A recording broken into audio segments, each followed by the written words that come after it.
You're listening to Straight Outta Stratford 203 with Zach and Julian, the best sports podcast in Connecticut. Sit back and enjoy the ride in 3, 2, 1.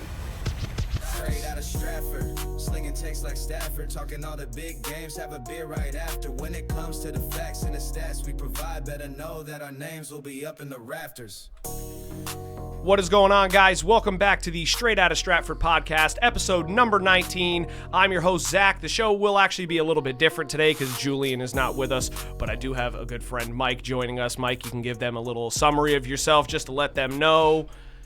Give them the heads up. How are you doing, Zach? Thank you for having me on. Met Zach through the Connecticut School of Broadcasting. He's a graduate. I am a future graduate of the Connecticut School of Broadcasting. I have a YouTube channel, Mike Talks Sports, where I majority talk about football, basketball. I do a little bit of MMA, a little bit of MLB as well. Excited to talk some NHL with Zach here as well. I have over 258,000 views on my YouTube channel, so if you guys want to check me out, Mike Talks Sports on YouTube. Thank you for having me on, Zach. Of course, anytime. And yeah, make sure you go check out his channel because I know he's been talking about a lot of different sports. Very, very knowledgeable. Obviously, the views are there as well, too, so he does know what he's talking about, so make sure you guys tune in as well to that. We have a lot of stuff that we're going to be running through today as well. We're going to kind of start out a little bit with the MLB. We are currently almost at the end of the season right now. The World Series is approaching Game 6, and we do have Toronto up in the series 3-2.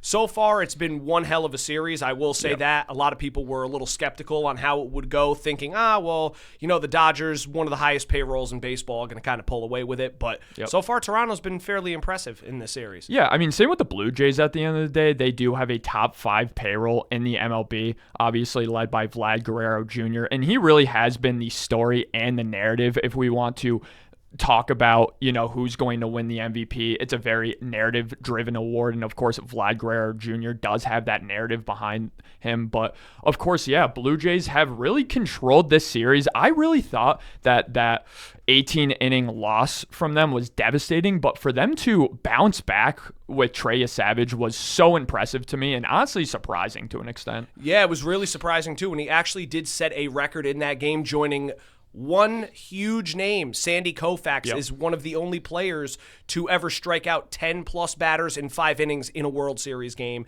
Unreal. It's quite incredible that he was able to accomplish that feat. He's got a very bright future ahead of him as well, too. We have seen some very good pitching, not only from the Toronto Blue Jays side. You also did see Yoshinobu Yamamoto throw a complete game in game number 2, which was crucial for the Dodgers. Obviously, stealing one from Toronto in Toronto to open up that series was very, very big for them, but I really was blown away by that 18-inning game as well, too. I know a lot of people were up super late at night watching that game. Ended at like 2 o'clock or closer to 3 o'clock in the morning.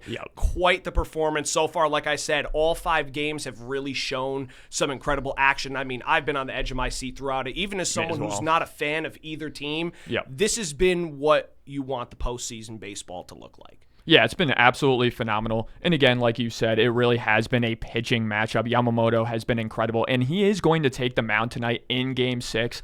I'm starting to get a little bit nervous, though, if the Dodgers need to use their bullpen to a significant extent tonight to win the game. I don't really like them going into Game 7 realistically, and Yamamoto has pitched a significant amount lately, really the past 10 to 12 days, and he is a smaller pitcher. Again, he's been absolutely phenomenal, but if the Blue Jays can get to him early and often tonight, even if the Dodgers do end up winning this game, I do think that favors the Blue Jays going into a Game 7. I definitely do agree with you on that. I think that the Blue Jays bats have been another big thing that a lot of people have talked about. We've seen it earlier in the year. You saw it during the playoffs as well, that this team, when their 1 through 9 really gets going, they can add some real power to that lineup, get some good run support for their pitchers, who obviously have, like we've mentioned, have also been very good as well. But I think that's been one of their biggest strengths so far throughout the season, was the ability to hit 1 through 9. We saw a lot of struggling on the other side, at least with the Dodgers. I know in I believe it was Game 5, you see Ohtani, Freeman, and Betts go 0 during the night. You're not going to win many games when your top 3 guys are not recording any hits for you. No, Absolutely. And again, like you said with the Blue Jays, I mean, you have a guy in Vlad who's had a hit in every single game. He has, 3 multi-hit games in this World Series so far. You have other guys in their lineup like Alejandro Kirk, of course, coming through. Addison has been huge. He's hitting .471 with 5 RBIs right now. So really 1 through 9 has been hitting for the Blue Jays. But again, I do think it will be a pitching matchup tonight. So it's going to be interesting to see who wins it. Yeah, I definitely think it could be more of a pitching matchup for sure. So the big thing for me is now that we are very close to the end of the season, and there's going to end up being some awards that will be coming out, obviously, for the World Series. We're looking at World Series MVPs. Now, if the Dodgers find a way to win the series, I'm going to take a wild guess and say I'm pretty sure that they'll give it to Shohei Ohtani. I think that's pretty fair, but at least for the Blue Jays, it's kind of a little bit more difficult. I would say that it leans Vladdy Guerrero Jr. right now. Yeah.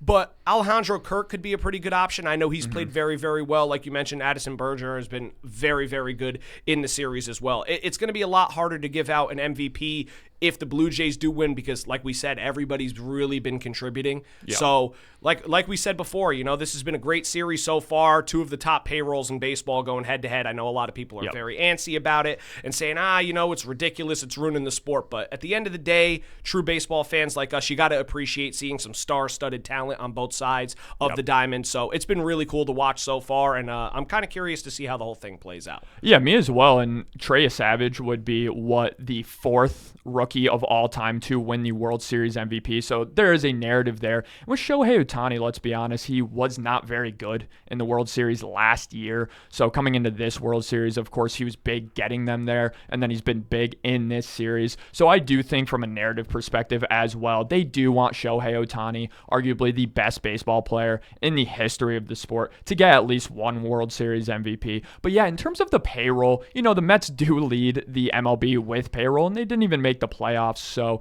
to an extent, of course, the teams with the highest payrolls at the end of the day are going to have a significant advantage. And we're going to see with the player negotiations coming up very soon how that's going to kind of change the landscape of the MLB with these 2 powerhouse teams going at it in the World Series. But yeah, I mean, we can't discredit the phenomenal organization that is the Dodgers, and the Blue Jays really are up and coming. Yes, they are. They obviously, like we've said, they're definitely up there in a list now of teams that I feel like a lot of players really want to go and sign there. Obviously, you mentioned the New York Mets, as painful as it is to me.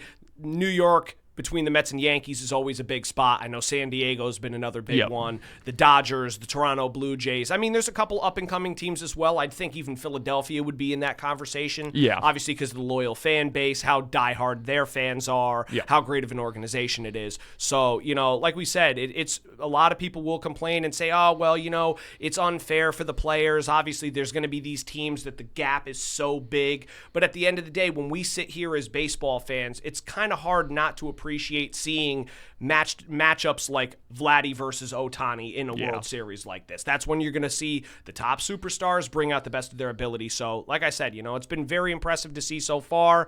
I'm kind of rooting for it to go to a Game 7 just to kind of make it a little bit more interesting, but I wouldn't be surprised if maybe the Blue Jays can edge it out in 6. Yeah, absolutely. But we can kind of move on a little bit to the NBA. I know that there is a topic that we did not discuss last week. I kind of wanted to wait and see what more information had come out regarding the scandal of the FBI investigating into some of the players in the NBA. So for a lot of people, if you do not know, there was an investigation conducted by the FBI, which ended up finding multiple players, owners, and coaches guilty, well, at least convicted of crimes that they had in regards to illegal betting and including poker games as well. You saw players like Terry Rozier, coach for the Portland Trailblazers, Chauncey Billups, and Damon Jones as well, were 3 of 30 individuals that were arrested in the investigation. It's kind of surprising to see the way that it went. I know that obviously there's been this big argument that a lot of people think that sports betting is rigged and that some of the players' performances could be them throwing games. Obviously, you saw that happen multiple times throughout history, even with the whole Pete Rose thing. Now, granted, he didn't really throw the game. It was more him betting on himself. But we've seen a lot of issues with sports betting becoming a big thing into the outcomes of games. So this was, although it was a surprise, it really wasn't. I just can't believe that it happened when it did. You have any comments on the whole thing? Yeah, I have a lot of thoughts on this. I mean, first off, the insider trading is the aspect that really, really bothers me with this. Of course, in the stock market in real life, one of the biggest issues is insider trading, of course. And when you look at Damon Jones, for example, some of the things he was doing is they were listing guys on the Lakers as probable, and then they would be basically a probable scratch in a couple hours. So Damon Jones was going to his friends, hey, LeBron is probable going into this game. Anthony Davis is probable going into this game. I know for a fact they're not going to play in this game. Bet on the other team's money line because it's significantly skewed to the Lakers right now. Of course, Chauncey Billups did this with the Portland Trailblazers as well. Damian Lillard was probable going into a game last season. He ended up being a scratch late in the game, and he ended up not even playing the rest of the season. So just insider trading like that is something that really bothers me with these NBA teams. Yeah, and the thing is, I've had talks about it with other people that I see on a day-to-day basis, and we've talked about it. Some of these guys, especially if you look at Terry Rozier, now I don't know the full details of his contract, but the amount of money that these guys are making, granted, maybe they're trying to help some of their friends out, but obviously a lot of them are trying to kind of pad their own pockets a little bit more as well. I never really understood why they continue to be so greedy, especially since if they're making $40, $50 million a year, like some of these NBA players are, there's not really a necessary action that you need to go and say, oh, well, I kind of want to throw a game tonight and see if I can make a little bit of extra money or help some people out. Yep. I know that obviously it's a big thing about the NFL. A lot of people complain and say that the refs are rigged and that they're throwing flags on purpose and kind of keeping games in favor of certain teams that they have better viewership or they think that, is more interesting to watch. Players that are like very popular, like the whole Patrick Mahomes situation where they're saying, oh, well, they want him in the Super Bowl.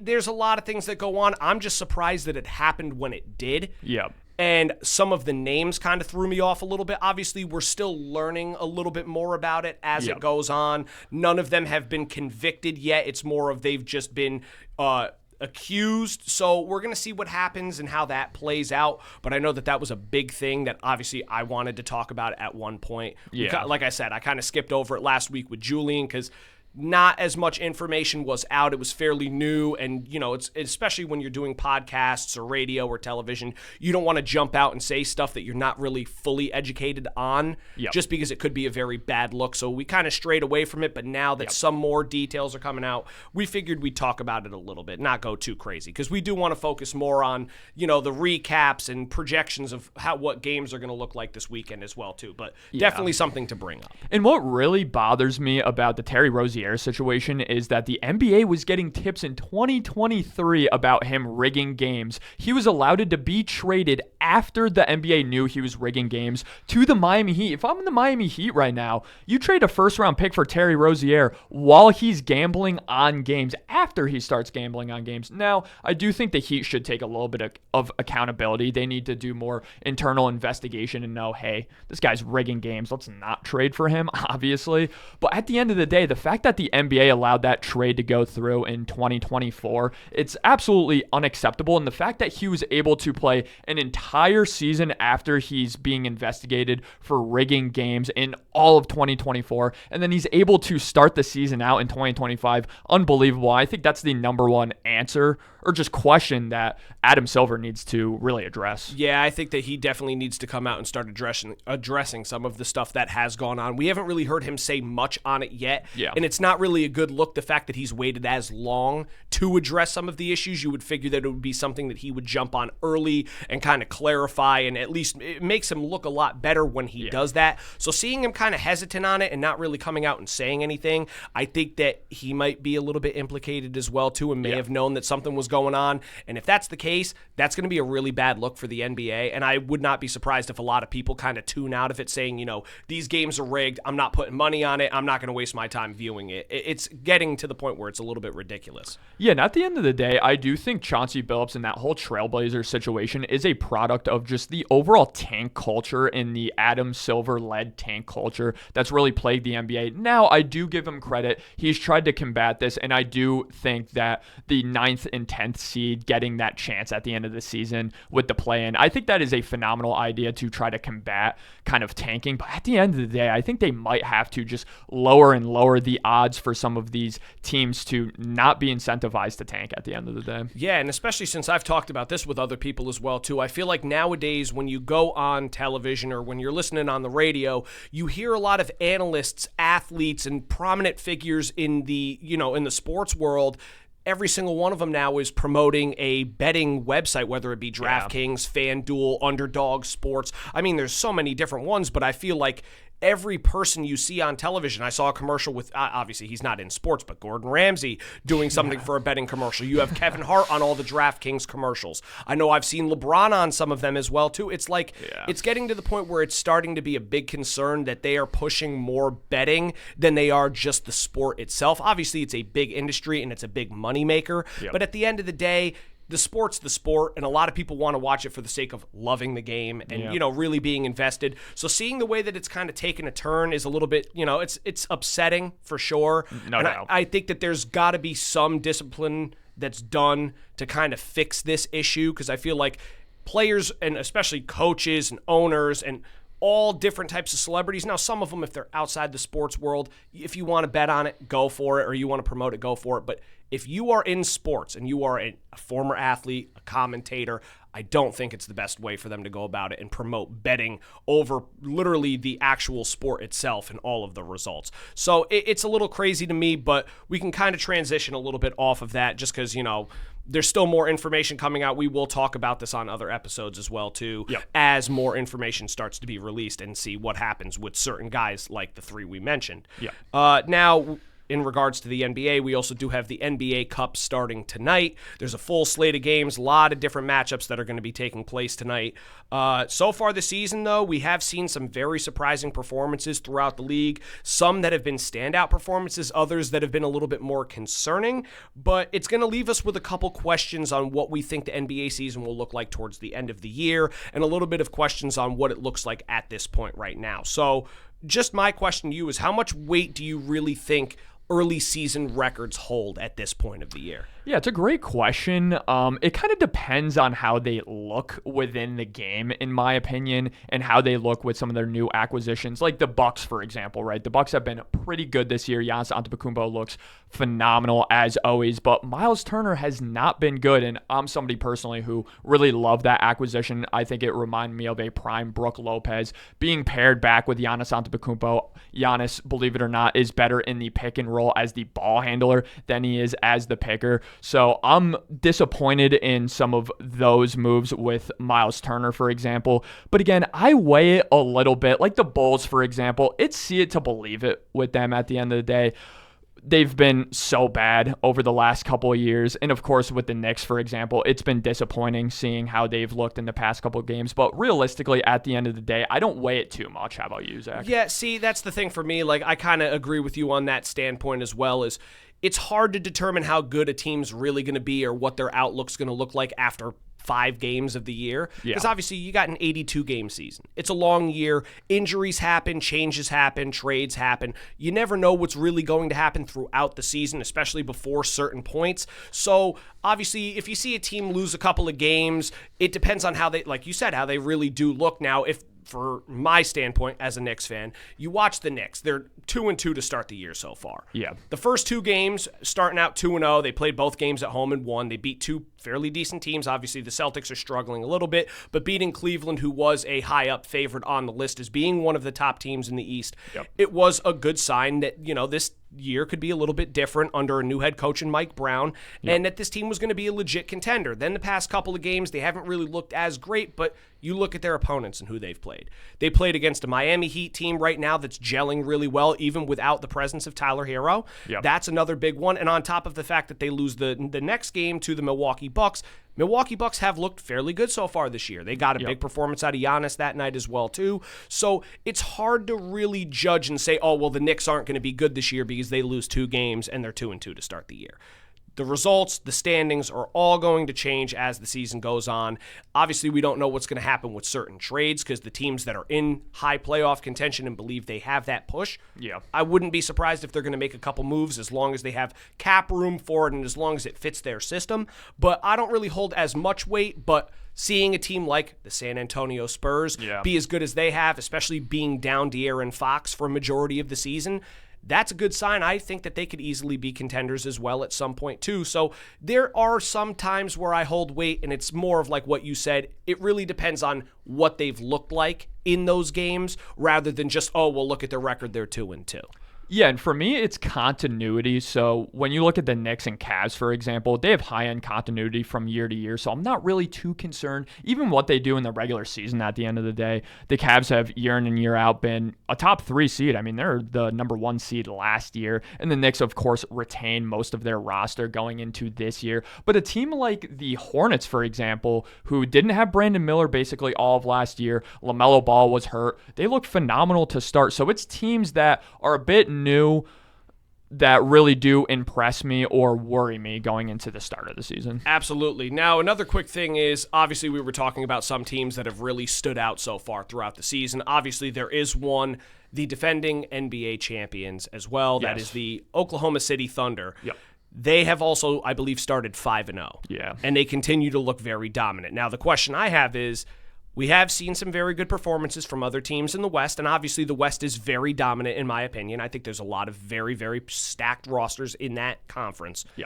Do you think the Thunder are still runaway favorites in the West? I don't think they're runaway favorites. I like the Nuggets without Westbrook, respectfully to Westbrook, honestly. But at the end of the day, the Thunder are 5-0 without arguably their second, if not third best player right now, Jalen Williams.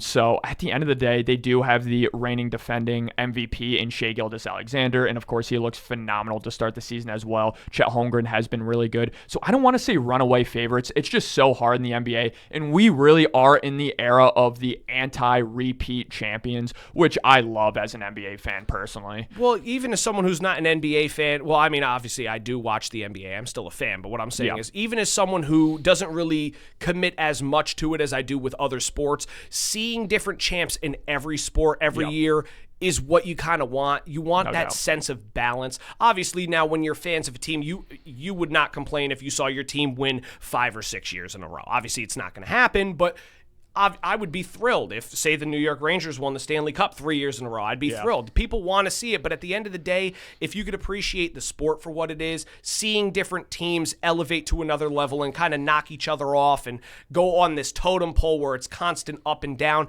it is really cool to see. I also do agree with you. I don't think that the Thunder are technically runaway favorites. Are they favorites? Yes. Yeah, I think that, like I said, there's a lot of very good talent in the West. Yes. Obviously, we still have not seen the Lakers have LeBron back. No one knows what he's going to look like, obviously going into the very, very late stage of his career. Yeah. But he's still going to be an important piece. They've seen an upgrade in Austin Reeves. He's played out of his mind throughout the first couple games. Yep. Obviously, having a guy like Luka Doncic on your roster is going to be huge as well. So there are going to be teams that I think can give them a real run for their money, including the Nuggets, including the Spurs, the Lakers. Even Memphis could be a team that could potentially creep up. I know that they've looked better as well. So I don't think that they're runaway favorites as well either. And I kind of feel that it's the same way a little bit with the East is right now. The next question I kind of have is there a clear team to beat in the East as of right now? Yeah, to me, going into the season, it was Knicks, Cavs, or bust. But now I'm starting to kind of come around to the Bucks with Giannis Antetokounmpo. I mean, it just makes sense when you look kind of in foresight in 10 years. Giannis only retired with 1 ring. I would like to see him win another one. And same with, of course, Nikola Jokic in the West. It just makes sense for those guys to be multi-ring winners at the end of the day in their careers. And this year is wide open, obviously, with Tyrese Halliburton and Jason Tatum being out, the 2 guys who represented the East last year. Again, I do think this is the Knicks' year, though, man. The Knicks obviously looked phenomenal against the Celtics, beating the Celtics in the playoffs last year. So to me, it's the Knicks this year, man, in the East. Well, as a Knicks fan, I love to hear that as well, too. But the thing for me is I also agree with you in that sense, too, that I don't know if there's a clear team to beat as of right now. now. Obviously, like we've mentioned before, things will change as the season goes on, and I feel that once chemistry starts to kind of gel a little bit more, that the front runners of the division are really going to come out and step up and really kind of push themselves away from the rest of the pack. I do think that the Knicks are up there. I think Cleveland will obviously be very, very good as well. Another team that we didn't really mention, which has started out really hot, I think that they could potentially be one, is the Philadelphia 76ers. Obviously, seeing Tyrese Maxey and VJ Edgecombe, the way that they've played so far this year, they look extremely good, and this is still without having Paul George or Joel Embiid on the court with them. So I think they could make a little bit of noise as well, too, like you mentioned, with having some key pieces in the East out. I also think that the Miami Heat, like we mentioned before, could be a potential team, but I think that the talent level in the East may not be as strong as it is in the West, but in regards to balance, I think that the competitiveness of the East is better than the competitiveness of the West from what we've seen so far. Exactly. I agree with that. And we see a 7th-seed Miami Heat team reach the finals recently. So that's the thing with the East. The 1 versus 8 matchup, the 2 versus 7 matchup is always very intriguing. And when you look at the 76ers, Tyrese Maxey is basically a certified 27-point-per-game guy right now. Every single time it seems like Joel Embiid's not playing well, he steps up and scores 30 points. And VJ Edgecombe has genuinely been one of the better rookie starts we've seen in the NBA in the past couple of years. He's a rebound machine. He's a slashing machine, and his shooting has been phenomenal as well. He's one of those guys who, for me, I was very excited going into the NBA. It's rare when you see a guard really slash and get rebounds like he does, even in a Josh Hart sense. But of course, Josh Hart doesn't have the fluidity to his game like VJ Edgecombe does. So I'm excited to see what that backcourt does. Yeah, and as obviously, like I mentioned before, even as a Knicks fan, it is a little bit terrifying. I know that they've had the 76ers-Knicks rivalry has become sort of a thing over the past couple of seasons. So seeing a team that's still down 2 of their top guys, as well as adding young talent in a guy like VJ Edgecombe, and seeing the way that he's played so far is definitely a little bit intimidating for a lot of Knicks fans, as well as a lot of other fans of teams that are in the East as well. They've definitely been, coming out to play, and if they can continue their pace the way that they're going and get some guys back, that's going to be a very tough team to beat. But Absolutely. Now we can kind of move on a little bit to the NHL as well. So far, we're only a few weeks into the season. I think some teams have played about 8-9 games. Others have eclipsed the 12-13 mark. But so far, there have been a lot of good things that we've seen from the NHL. Maybe not so much for me as of right now, but at least it was a little bit better last night. But so far, the NHL season has looked pretty good. There's been a couple surprises. There's been a couple lower moments for some teams in the NHL. And then we also have another big question that we're going to discuss as well, too, which is going to be whether the vets or the rookies and the young talent is really taking over. So that's my big thing. Yeah, cool. So how do you feel about, some of the top teams this year? Detroit, Pittsburgh, Washington, Winnipeg? Well, at least for me, like I said, kind of talking about teams that have really impressed me. Yeah. So far, the Pittsburgh Penguins have been one of those teams. Now, before the season started, obviously the Rangers played them the first game of the year and ended up getting shut out at home. Yep. I was a little bit skeptical, saying, man, this Pittsburgh team really does not impress me that much. And they've kind of proven me wrong so far over the past couple of weeks. They start out 8-2-2 on the year.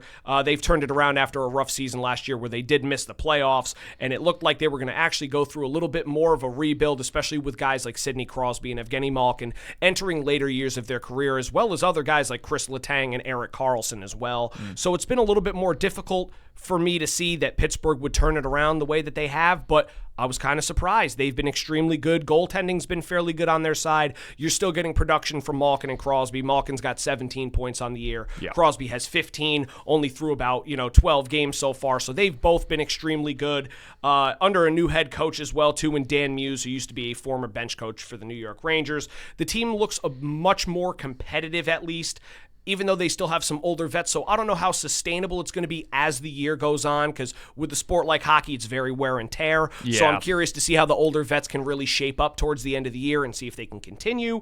But they've been very good. Another really impressive team, for me at least, has been the Montreal Canadiens. Yep. They've been one that's really stepped up. And I know, even as someone who is a fan of an Original Six team, seeing another Original Six like Montreal be good again is extremely impressive. Obviously, Marty St. Louis taking over the reins in Montreal, leading a very, very young team to the playoffs last year was a great sign for them. Battled all the way through that 82-game season and made it right at the end, making it as the number 8 seed. Obviously, they weren't really able to compete with a team like Washington, who was the number 1 seed last year, but this team definitely got better during the offseason. They ended up getting some more young guys in their lineup as well, adding guys, well, obviously Lane Hudson was there last year, but then adding a beginning to a full season for Ivan Demidov, who's been awesome so far for them to start the year. Obviously having guys like Nick Suzuki and Cole Caulfield on their roster, seeing them elevate their game has been huge for them as well. And then the other team I really do want to talk about is the Utah Mammoth. Obviously, they were the Utah Hockey Club last year. They finally adopted a new name officially this year. Even came out with a new mascot, Tusky, who they had gone on I believe, a 7-game win streak once he was announced at home as their official mascot. They've been another team. Again, very young roster, couple mixed in older vets, but a lot of the production is coming from some of their young guys that they've seen. Logan Cooley, Dylan Gunther, Clayton Keller, JJ Paterka. The team's been extremely good. I love their uniforms. I know that's a little bit out of the blue. Yeah, their uniforms are bangers. Yeah, their uniforms have been are crisp. I love them a lot. But yeah, so far those 3 teams have really impressed me. Obviously, like I said, there's a long season to go, so things could change there as well too. But at least for right now, those are the 3 teams that really impress me the most at this point. So, Zach, we just talked about it with the NBA, how indicative is the start of the season. Now, of course, with the NHL, it's a more physicality-based sport. In your opinion, how indicative is the start of the season to really postseason success? Well, I think it somewhat relates a little bit more to the NBA topic that we kind of talked about, where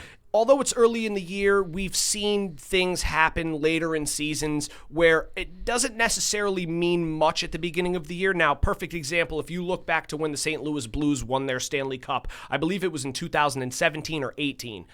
They were one of the worst teams in hockey before the All-Star break. After the All-Star break, they turned everything around, came back, ended up making the playoffs, I believe, as an 8 seed, and winning the entire thing. Unreal. So it's not necessarily a big concern when teams are starting a little bit slower.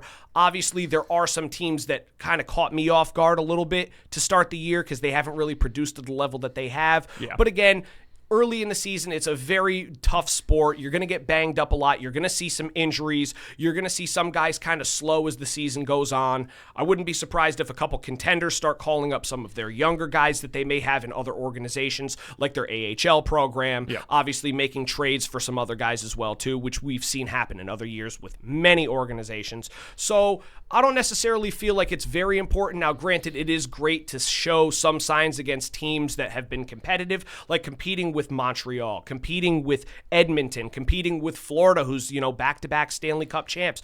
If you can compete with those teams early in the year and just gradually get better as the year goes on, you're going to be a legit threat at some point. Obviously, like I said, it's really relative to what we said about the NBA. It doesn't really matter much, but it's the performance that you see from them in those early games that can kind of tell how your season's going to go.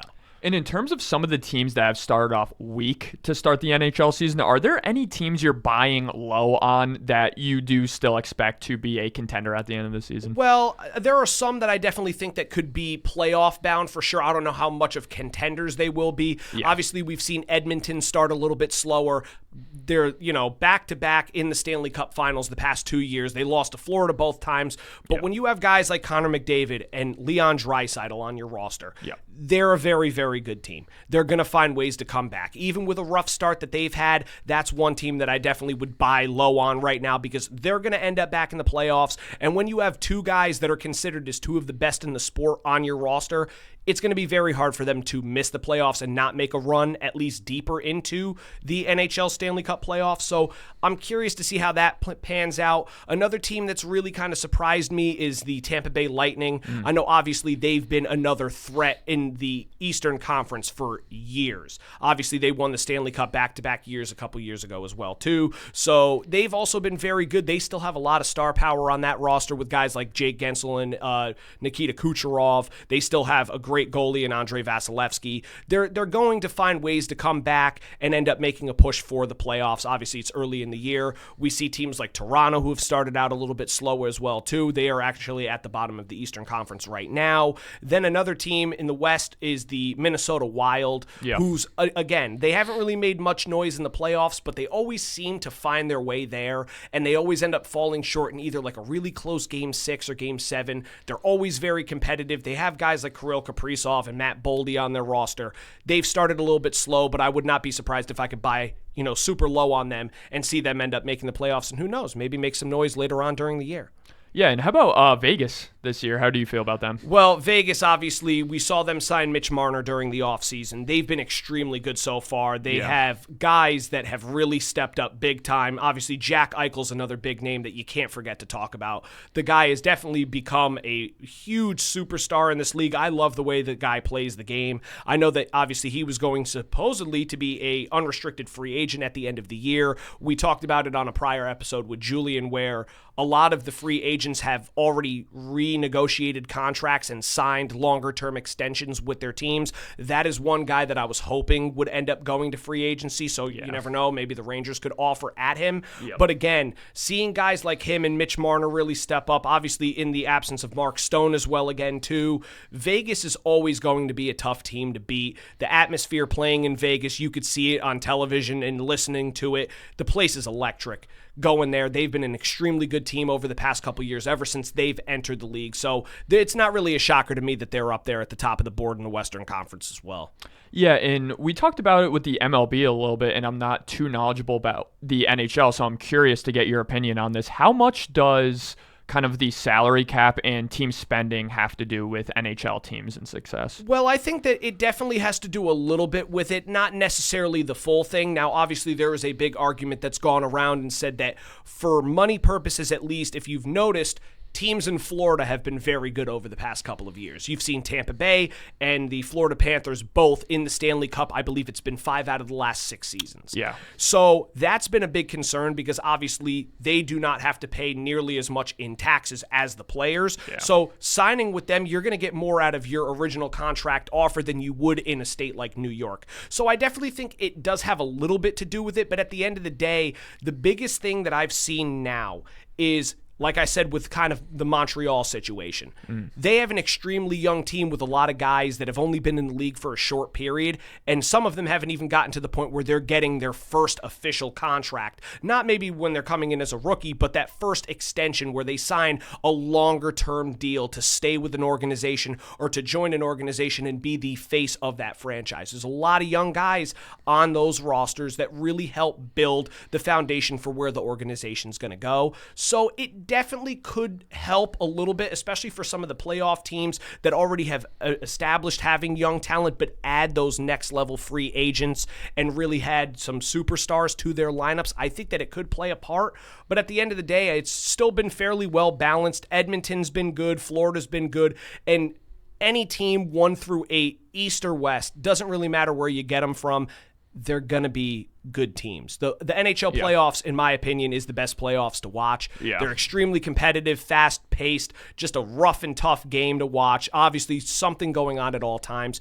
So the salary cap does have a little bit to do with it, but it's just, that fight that some of these guys, especially the younger ones, have, and some veterans do have, it's not necessarily all the salary cap that kind of leads them to their success. So it really doesn't matter too much. Yeah, and you alluded to it earlier, rookies versus vets and who's really taking over the league. In my opinion, in the NFL and in the NBA, I think rookies on a year-to-year basis have more of an impact than they do in the MLB. Where would you stack up rookies and their impact for the NHL? See, now the thing is, for me, I really think it depends on what organization some players do go to. Yeah. Obviously, as I've said it multiple times already, but as a Rangers fan, I've seen a lot of issues with certain draft picks that they've had where they have a guy number 1 overall or in like early in the first round and they don't end up becoming the superstar that everyone expected them to. Perfect examples for me would be guys like Kaapo Kakko, who used to be on the Rangers last year. He's currently with the Seattle Kraken now. He was a first-round pick that everyone had such high hopes on and said, this kid's going to be the next face of the franchise. He's going to be a superstar. And it never really panned out for them. Same thing with the Alexis Lafreniere. Now, granted, he's had his shining moments as well, too, with the Rangers where he's looked good. But being a former number 1 overall, you really need to be that guy in the organization. And he hasn't. But other franchises have seen that with their number 1s. Like, for example, Jack Hughes for the Devils. Devils have started off really well this year, and he was a big reason why, and he made an immediate impact to the Devils roster the minute he came up.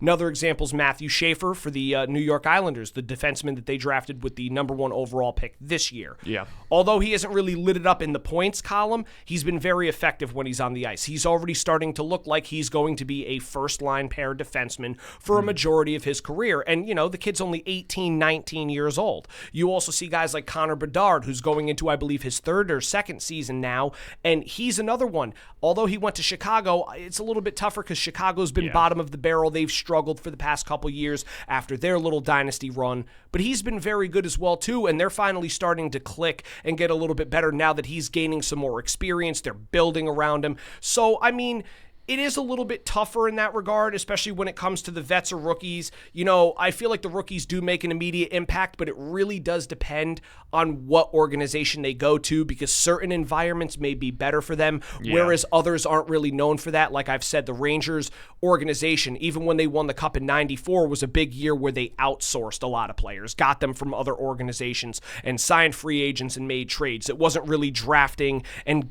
growing talent in-house. It was more going out and trying to get guys, whereas other organizations, that's what they thrive on. They build an organization from the ground up with all draft picks and let them play into their own. So it really does depend on the organization they do go to. Yeah, and at the end of the day, in the NHL and just hockey in general, it's more of a team-based sport. So even if you have a phenomenal rookie, you still need a really good team around him to make some noise. It's not like the NFL where you can just insert a rookie Jaden Daniels and it completely transforms your organization, or you have a rookie John Morant and completely just flips the Grizzlies around. Yeah, no, there's been some moments of that in the NHL as well, like I said, with certain players. Yeah. But at the same time, like you said, it's very true. You need to have a stellar organization around them. It's not just a one-guy sport. It's not an individual sport. It comes down to coaching. It comes down to how well they draft. But it really does depend on how well your team is built, not just for your 4 lines of forwards, but also your 6 defensemen, as well as your 2 goalies, as well as your depth. It really does come down to that. So obviously, like I did say, it really depends on the organization that they do go to and making sure that they're well built fully. But I feel like some rookies definitely can step in and have that, big transformation impact that we've seen from some of the players that you've mentioned in other sports. Yeah, no, it's been a really exciting start to the NHL season, and I'm excited to see how it pans out for sure. Oh, absolutely. I think so far it's been a very good season. Obviously, 82 games, so we're still a long ways away from seeing what the season's really going to end up looking like. Yeah. But like we said, the season's been very, very good. A lot of competition so far. I wouldn't be surprised to see a couple teams that I mentioned end up rising to the top and maybe getting back into that playoff push later on in the year, and some of those other teams that may have started out really hot kind of falling off and cooling off towards the end of the year as well too. But we will transition a little bit into college football now. I know that's obviously something that's gotten a lot of traction now that we're at the closer to the midway point of the season, a little bit past it, and we're starting to approach the point where teams are really thinking about making it to the college football playoff, the official 12-team playoff that they finally expanded to a few seasons ago. It's going to be really, really cool to see how that pans out. But we have had a crazy week. Yep. But the thing I do want to talk about is the Heisman race at this point right now, from where it was week 1 of the season, or technically week 0 that they want to call it that. So week 0, you saw a very different Heisman race than what you are seeing right now. Obviously, you had some names on that list like Arch Manning, Drew Aller, Cade Klubnik, Garrett Nussmeier, and many others were on that list. And if you look at the list now, it's way different than what it was at the beginning of the year. Yeah. The thing for me that really stood out is not just necessarily the players that fell off, but the ones that have officially risen into that picture now. So if you go through some of the names, obviously Fernando Mendoza, the quarterback from Indiana. Yep. 8-0 Indiana Hoosiers have been stellar this year. He's been a huge piece to their success. He's one of the favorites to win the award. Obviously, you have Ty Simpson quarterbacking the Alabama Crimson Tide. He's been extremely effective this year.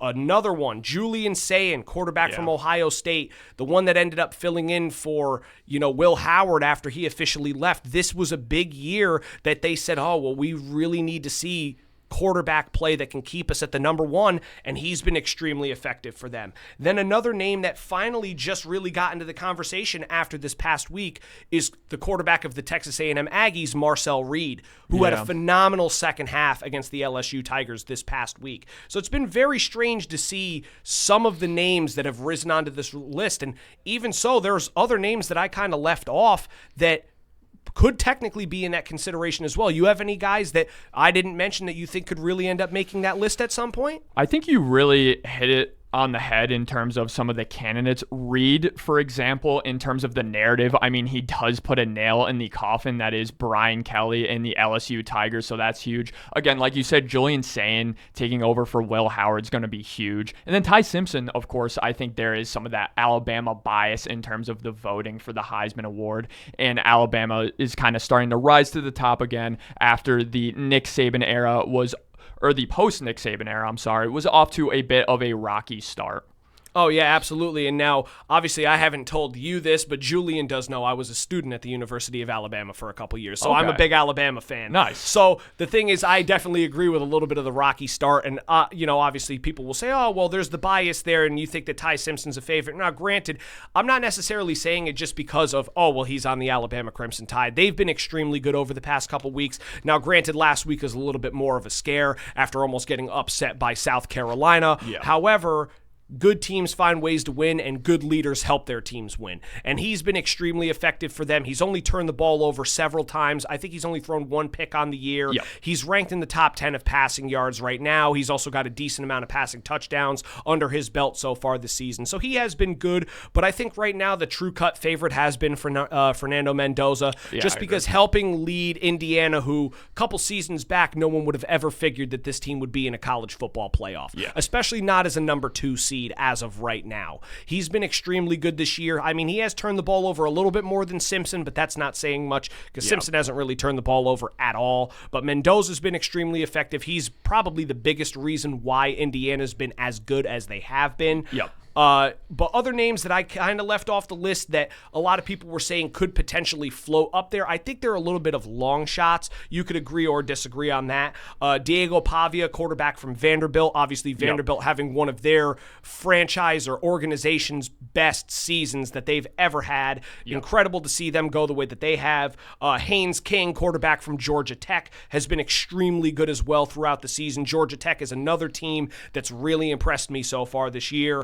Gunnar Stockton of Georgia has also been very good in the later half of the season. Obviously started a little bit slower, and people had some big question marks on whether he could fill the shoes of Carson Beck after he transferred to Miami. He's been very good. And then another one which kind of came up out of nowhere for me was Trinidad Chambliss of Ole Miss. He's really stepped it up big time, as Ole Miss has been one of the top teams in the country, extremely competitive. Obviously their one loss coming to Georgia, who is no slouch. They're a very good team, but he's been a big focal point of that offense. So these are potentially guys that could end up in that conversation throughout the next couple weeks. I think the top 4 is a little bit solidified, but who knows, maybe if A&M has a bad game down the road and Marcel Reed struggles, he could potentially fall off and someone else could get bumped up. Maybe Ty Simpson has a bad game against either LSU or one of the other teams on their schedule remaining throughout the year. The list could change as well, too, as the season continues to pan, but these are just some guys I wanted to touch on and at least give them the credit they deserve. They've been very good so far and helped their team really elevate to that next level. Yeah, and to me, it's who and what quarterback and just what player in general has been the most indicative of their team's success. And in my opinion, it is Mendoza. He's just leading them, obviously, in the passing game. And to me, when you look at Alabama, for example, their defense, of course, has been really good in spots to win them games. Same with Ole Miss, shutting out Oklahoma in the fourth quarter in their last game. And Julian Sain is kind of copy-paste over the last couple of years with their Ohio State quarterbacks. They have this tried-and-true system that's been phenomenal for them. Their defense is obviously phenomenal. But at the end of the day, they haven't been able to beat Michigan, even though they've been very successful. So in terms of the narrative, if they're able to beat Michigan this year, go into the college football playoffs undefeated, I do think Julian Sain will have a bit of a shot at that Heisman Trophy. I definitely agree with that for sure. And like you said, I like the way that you put it with the copy-paste sort of thing. Because we have seen that system work, obviously, when you have players like they do, especially like a guy like Jeremiah Smith, where he's really dependable. You don't necessarily need a guy that's going to go out and force crazy throws to everybody, especially when you got a guy like that that's going to be getting open a lot of the time. His separation and his route running, especially what he can do off the ball or on the ball, jumping up and either mossing receivers or keeping the toes in bounds on certain catches. The guy, his stability and his constant success that he puts on the field definitely helps their quarterbacks as well. But I think that if they continue to win games and especially get over that hump and finally beat Michigan and go to an undefeated season, there's a very good chance that I think that he could potentially pull away with the award.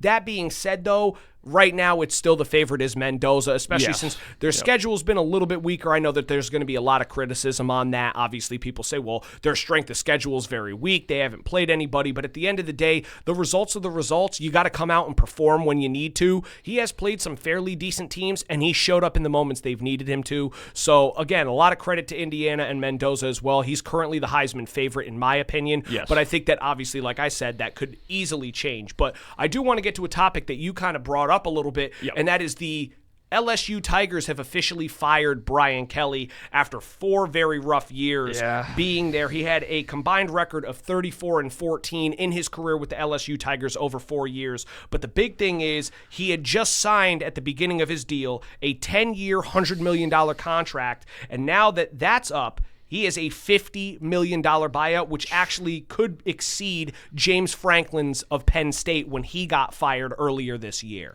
Yeah, it's unreal, man. Going into his career with LSU, they had, of course, expectations by now, realistically, to win a national championship. Their last 3 coaches by this time in their tenure actually ended up winning national championships. Of course, you look at Coach O recently, Les Miles and Nick Saban, of course, last 3 LSU coaches all won national championships. But with Brian Kelly, I mean, he was very successful with Notre Dame. He's actually the most winningest coach in Notre Dame history. And to me, this Brian Kelly kind of failure story is a just example of the changing of the guard in the college football landscape and even the NFL landscape we can talk about later in terms of what coaches succeed. Is it the CEO, overseer of the program, the guy who's going to year in and year out have to hire phenomenal offensive coordinators, phenomenal defensive coordinators to be successful like Brian Kelly? Or is it going to be guys who are kind of like Sean McVay, your favorite coach of the Los Angeles Rams, where he's calling the plays?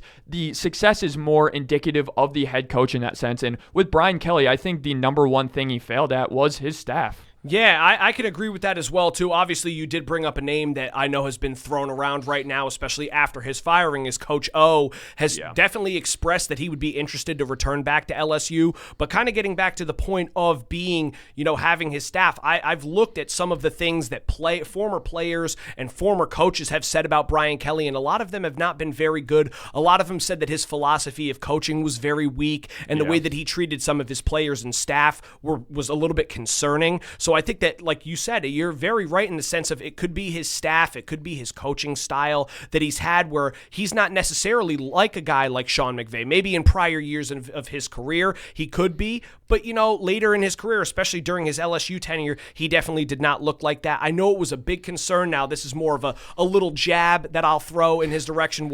There was a video that was posted when he was first announced as the coach, and he had brought in some recruits, and he's standing back to back in a very goofy fashion, and people were ripping him about it.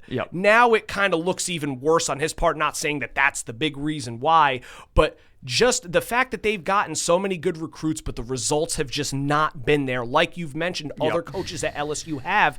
Obviously, it's not the talent level. Yep, nope. It's not his, maybe, certain factors of it's not a football school anymore, it's changing the guard.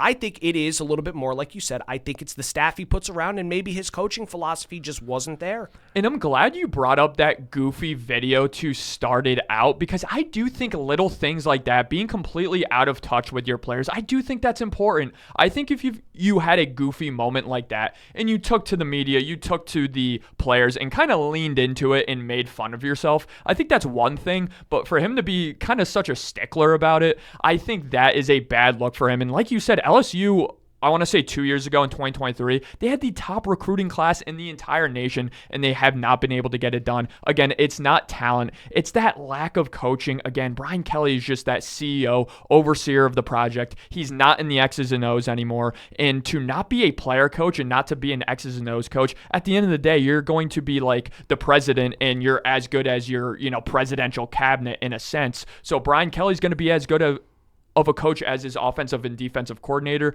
And in the era of social media, in the era of offensive and defensive coordinators getting more shine than they ever have in the history of the sport, it's going to be significant turnover from a year-to-year basis. So those coaches who are going to have offensive or defensive continuity because they're the ones calling the plays and designing the playbook on that end, those coaches with a high level of continuity, in my opinion, are going to have more year-to-year success over the Brian Kelly type of coach that, again, they're going to have a lot of offensive and defensive turnover. Yeah, I'm glad you brought up that point. I think that you kind of explained it and nailed it right on the head. Obviously, the coordinators have been getting a lot of shine. You especially see it in the NFL now as well, too, which we can kind of transition a little bit into. Obviously, we will touch on a little bit of the college football scores before we do end up getting into the NFL down the line. But especially something that I've seen as a Rams fan over the past couple of years is you see a lot of their coaches end up doing an extremely good job at what they're assigned to do. So if you're an offensive coordinator, they help lead that offense and make it extremely efficient. Or even some of their defensive coordinators. I mean, if you look at the league right now and some of the head coaches, like Raheem Morris, who was the defensive coordinator for the Rams for several years. He's currently doing a I would say a good job with the Atlanta Falcons, at least so far. Guys like Kevin O'Connell, who used to be a Rams offensive coordinator, has been an extremely good piece, especially more so last year, maybe not so much this year with the whole quarterback situation Minnesota's had, but Kevin O'Connell's been very good in helping Minnesota kind of elevate their game as well, too. So it is a little bit more expected that the staff that you bring around you does kind of determine the success you have. But at the end of the day, I think that it is Brian Kelly's fault for, maybe bringing in guys or not being that X's and O's guys and overseeing what his coaches are doing and kind of giving them a little bit too much freedom. Because at the end of the day, as a head coach, you do kind of want to step back and trust your staff, but you also do want to make sure that if things aren't going right or if maybe not the way that you expect them to go, that you can kind of step in and offer your input and say, you know what, maybe try this instead of this. Now, I'm not saying you can't do your job, but I'm just offering that, again, I'm the head coach. I want to see you try and implement something different here and sit down and work with some of your offensive and defensive coordinators. And I think that's something that he may have stepped back and figured, I've done my job. My staff is good enough. I don't need to worry about it. And at the end of the day, it cost him his job. And I don't know where he's going to end up getting hired after this. Obviously, there's going to be a big coaching carousel, as we've seen a lot of coaches already being talked about going to multiple different places. Lane Kiffin was one of the names that was potentially in there after his good season that he's had with Ole Miss, which that's what we'll bring up now is Ole Miss did end up getting back into the win column against Oklahoma, like you had mentioned. Shut them out in the second half. They won 34-26, and you saw Trinidad Chambliss once again lead the way. He ended up throwing for 315 yards and a touchdown while also rushing for 53 yards in the game. But the big point of it was John Mateer and the Sooners really couldn't rally back, especially in that second half, and they were handed their second loss of the year now. Ole Miss still has their one, but Oklahoma's now got two on the season.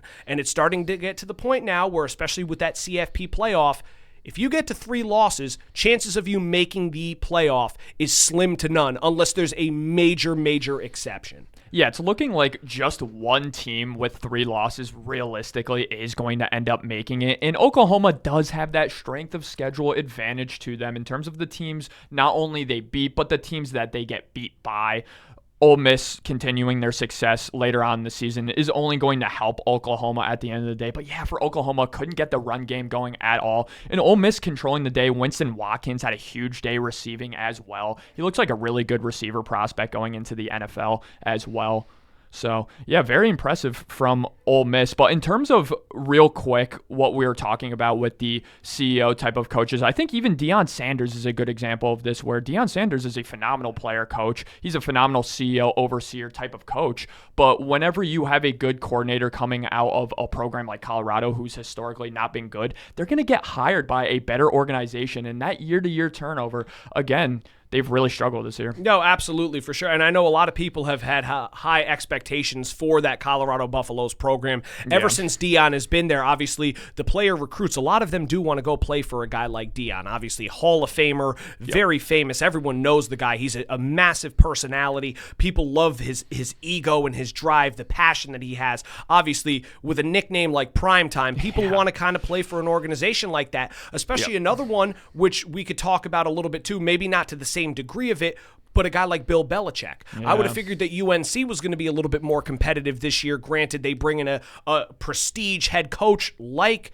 Bill Belichick to the organization, and so far they haven't really been good. Now, granted, I don't know if that's necessarily just because his staff hasn't really been there for him as well, too. Maybe it's the recruits still are not there yet, but that's something that I figured that Prime would have already had taken care of because he's been there for a couple years now, and so far they really haven't reached that massive level of success that he was promising, like that he saw at Jackson State University when he had coached there in the past as well, too. So that's something I think can change at some point, but I think, like you mentioned before, the landscape of college football is way different than what it used to be. A lot of the times these players wanted to play for primed head coaches that could bring your team to a national championship. Now it's more so which university is going to offer me the best deal for my future when it comes to money, endorsement deals, stuff like that. So I think that that's a big problem of it as well too. But to kind of roll off of that, we will get into Indiana a little bit. Obviously, I don't want to touch on them too much because they are 8-0. Obviously, they did destroy UCLA this past week, 56-6. We already talked about how great Mendoza's been this year for them as well. He continues to be extremely effective for them, and especially, like I said, the number 2 ranked team in the country. And right now they're pushing really close to a playoff berth. But the one team that I mentioned earlier when we were talking about college football trying to make a playoff push is Vanderbilt, who just came off of their big win over Missouri, 17-10 in a very low-scoring game, which ended up seeing the game go into the half at 3-3. But then a late touchdown from Diego Pavia was able to give the Commodores another win, as I believe they should be starting out at 7-1 to start the year. This is one of their best starts that they've had in program history, and it's been incredible to watch. Yeah, and for me, Vandy, really, the tide shifted in that game when they started off the second half with that 80-yard rushing touchdown by Young. That was huge, and that momentum really did carry them into the later half of the season. But with Vandy, year in and year out, they've had a really tough schedule. They've really struggled with that schedule, but to see them be really good this year is a great sign for the program, obviously. Their run game has been really strong this year, and that's really definitely carried them. Yeah, and I like the fact that Diego Pavia has been that guy, like we've mentioned before, too, where not only is he effective in the passing game, but especially I watched it firsthand when he played Alabama last year and handed Alabama a loss. They were constantly finding ways to get him involved in the run game. And not only that, their running backs were able to create such great lanes because they didn't know which way you were going. And their run game has been one of the most dominant focal points that they have in their offense. I think that a lot of the games that they've won this year, they've really focused on that. And once teams take their focus and put it solely on that run offense, it leaves Diego Pavia. He's got the ability to throw the ball as well, too. So they've been a very tricky team to try and stop. Obviously, there has been only one team that's done that so far this year, and that was Alabama finally getting their revenge win against them earlier in this college football season. But it's cool to see a team like Vanderbilt who, you know, statistically really hasn't been there over the past couple of years. You know, they've been one of the more bottom-of-the-barrel SEC teams, at least in regards to football. But seeing them be able to be competitive and be one of the top teams in the country right now is a really cool thing to see. Even as someone who is an Alabama guy myself, watching a team like that be able to excel and reach that next level is really awesome, especially for the sport itself and for college football. It's great to see different teams like that mix it up. Absolutely. And with Vanderbilt, from a schematic perspective, to me, it's the unpredictability in the size of their offensive playbook, right? Whenever you have a quarterback who is really strong in the run game, he is so instinctual out there just running the football. the read option has really been so strong for them to start the season and really throughout the season. And whenever you can, on a consistent basis, have an extra blocker to your run side for your running back and have that quarterback consistently make those strong reads, that's going to be really strong for them. And then their play action passing game has been phenomenal this year. It allows their quarterback to not have to go through their progressions, really a 1 or 2 read progression, and he's been hitting it consistently this year. Oh, yeah, absolutely. And like I said, he's been a big reason why Vanderbilt's able to excel to the next level. Yep. So, like I said, it's very exciting to see, but we will talk a little bit more about the college football matchups that we will see this upcoming weekend. So, obviously, there are a couple games that should be on tap that should be fairly decent games. Obviously, one is a rival game, but number 1, Ohio State does take on their struggling rival, Penn State. Then you have number 9, Vanderbilt traveling to Texas to take on the ranked number 20 Longhorns. The number 5, Georgia, will head to Florida to face them in an SEC clash. Ole Miss, ranked number 7 in the country, will host the upset-minded South Carolina. Number 18, Oklahoma, will take on the number 14 Tennessee Volunteers, as both teams are looking to avoid their third loss and stay in that playoff picture. And the final game that we can kind of touch on would be the number 17 Cincinnati going and playing number 24 Utah. These should be some very, very big games this week, especially like I've mentioned. A couple teams are really looking to make that playoff push. A couple of them on this list are really looking to make sure that they can find their way, and especially a team like Ohio State looking to avoid an upset over a rival that's really struggled and wants to do anything they can right now to knock them off. Yeah, and I wouldn't overlook Penn State in this game. We kind of alluded to it earlier. Michigan was outright bad last year, and they ended up upsetting Ohio State. Ohio State historically, over the past couple of seasons, really post-era of... I'm blanking on his name, their coach. James Franklin? No, the Ohio State coach. Ryan Day. Yeah, in the Ryan Day era, they haven't been phenomenal against kind of the blue bloods of the college football, so that's going to be a big game for them. But in terms of upsets, I kind of like Utah over Cincinnati. What do you think about that? Yeah, I could agree with that as well, too. I know Utah's been another team that's bounced up and down within the rankings. Obviously, they've had some good years prior. They've always been a fairly good and competitive school. The one thing for me is Cincinnati has been hot over the last couple of weeks. They've played some fairly decent football, so I think the going to Utah will be a big benefit for them as well. So I think the Utes could potentially pull it out. But this is a game for Cincinnati where you're sitting at number 17 right now. If you could string together a couple wins and hope that some of these other top teams lose, you could potentially find your way maybe into a conversation for the playoff, maybe even a game for a conference championship that'll help you solidify it even more. So like I said, it should be a very good week, a couple really big matchups that will have some implications depending on whether certain teams will or will not make the playoff, maybe getting their third loss, maybe getting their first or second of the year. So it really will shake up the league this weekend. Obviously, there are some other games on tap, but at least the ones that we've mentioned are going to be ones that a lot of people are going to be focusing on. But last but not least, we will kind of touch on the NFL before we round out the show. So we're going to talk a little bit about some of the trades that have already been completed throughout this NFL season, especially before the deadline, which is next week. Then we will also talk about some trades that I actually ended up seeing circulating throughout social media from certain analysts, some from fans, so they may not necessarily be all too crazy accurate, but some of them were either proposed or rumored to be a thought. So we'll be curious to see how those are, at least for the trades that have been completed so far. I mean, the one that really took the first step was the Titans trading cornerback Roger McCreary to the LA Rams, along with a conditional 2026 sixth-round pick, and the Rams actually gave up their conditional 2026 fifth-round pick. They add another corner to their roster that they very much needed. Obviously, being down Ahkello Witherspoon's been a big hurt for them. They need to solidify that cornerback room, especially regardless of their depth. That's been a big issue as well, too. So for them, the big thing is they need to make sure that that secondary is as strong as it can be if they want to solidify themselves as a legit contender.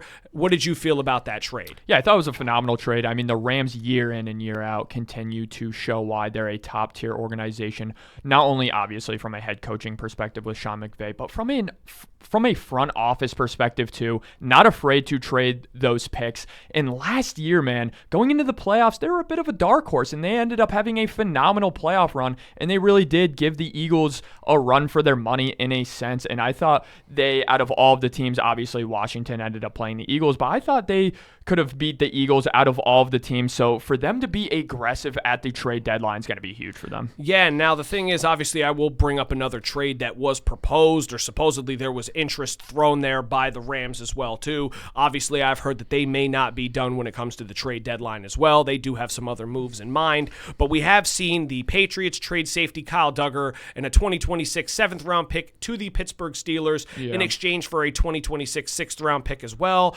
And then not only that, then they go out and trade an outside linebacker, Keon White, and a 2026 7th-round pick to the 49ers for a 2026 6th-round pick. So they trade 2 defensive pieces away, which was a little bit surprising to me as well, unless they have something else up their sleeve, which I think is what it could be. Yeah, I think they could be top-end trade candidates for Matthew Judon potentially, and even Demario Davis, who's still phenomenal with the New Orleans Saints. But with the Pittsburgh Steelers, to me, one of the most disappointing units in all of football this year, in my opinion, have been the Pittsburgh Steelers defense. They put together 2 of the worst defensive performances of the year, in my opinion. Week 1 versus the Jets, and then recently versus the Bengals. They let them up in a year where their division is just so wide open, with the Ravens kind of struggling, even though they're starting to pick it up. Obviously, they played really well last night.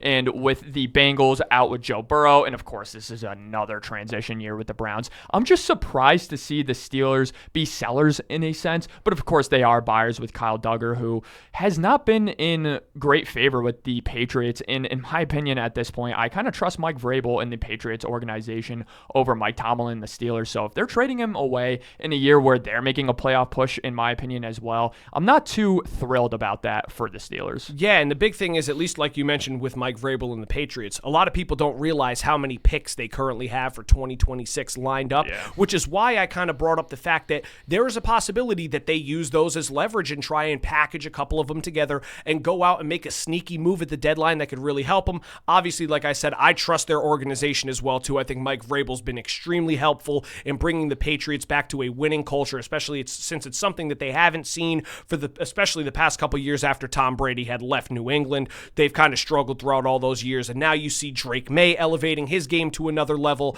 especially since his receiving core isn't really the strongest on paper that you see in, comparison to other teams as well, too. So I wouldn't be surprised if maybe they have a wide receiver in mind. Yes. I also would not be surprised if maybe there are a couple defensive pieces in mind just to solidify their back end a little bit more as well, too.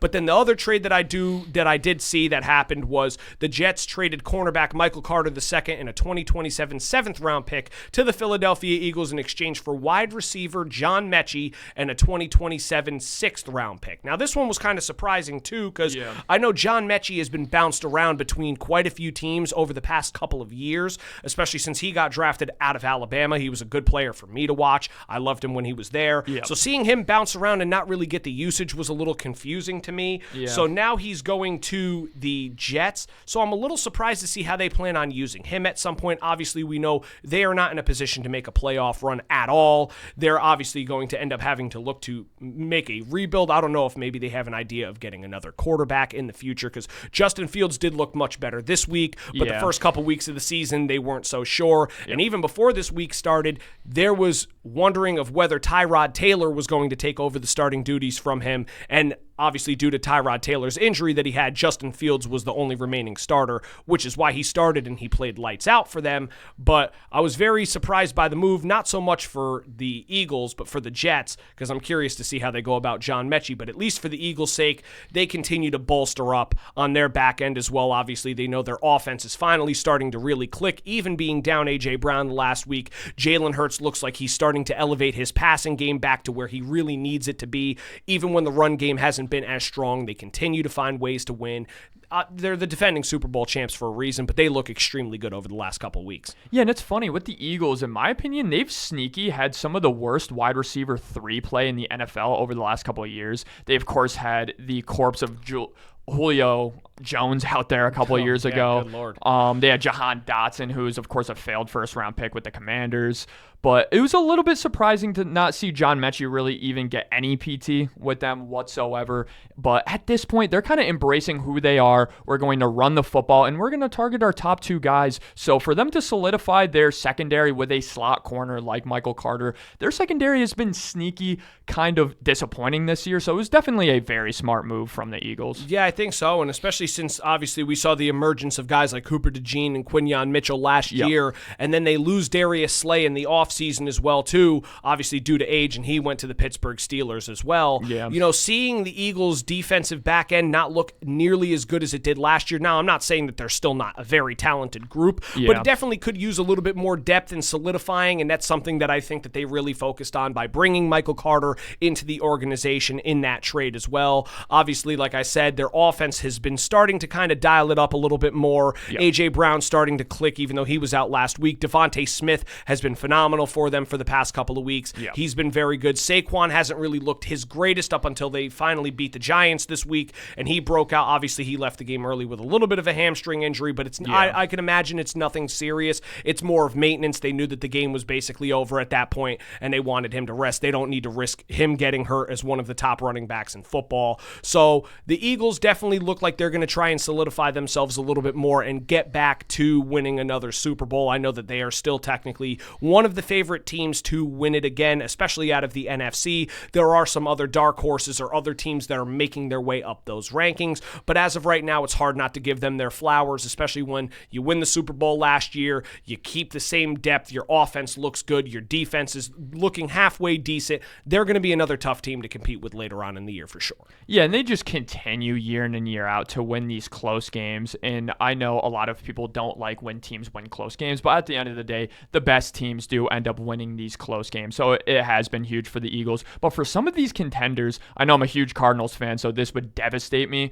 but I really do think Budda Baker would be a phenomenal addition for some of these teams, especially the Patriots, like we just mentioned. They moved on from 2 safeties to start the year, and now they just moved on from Kyle Duggar, so I think Budda Baker would be a phenomenal trade deadline acquisition for a team. And it's funny you said that because I was just about to kind of transition us into the trades that I've seen people rumor over the past couple weeks, and Budda Baker was actually one of them that I did not put on the list. I don't know why I didn't put him on there, but it's funny you mentioned that because somebody else agreed and said the exact same thing, that Budda Baker would be a very good piece, and especially after the trade of Kyle Duggar out of New England may be looking and saying, you know what?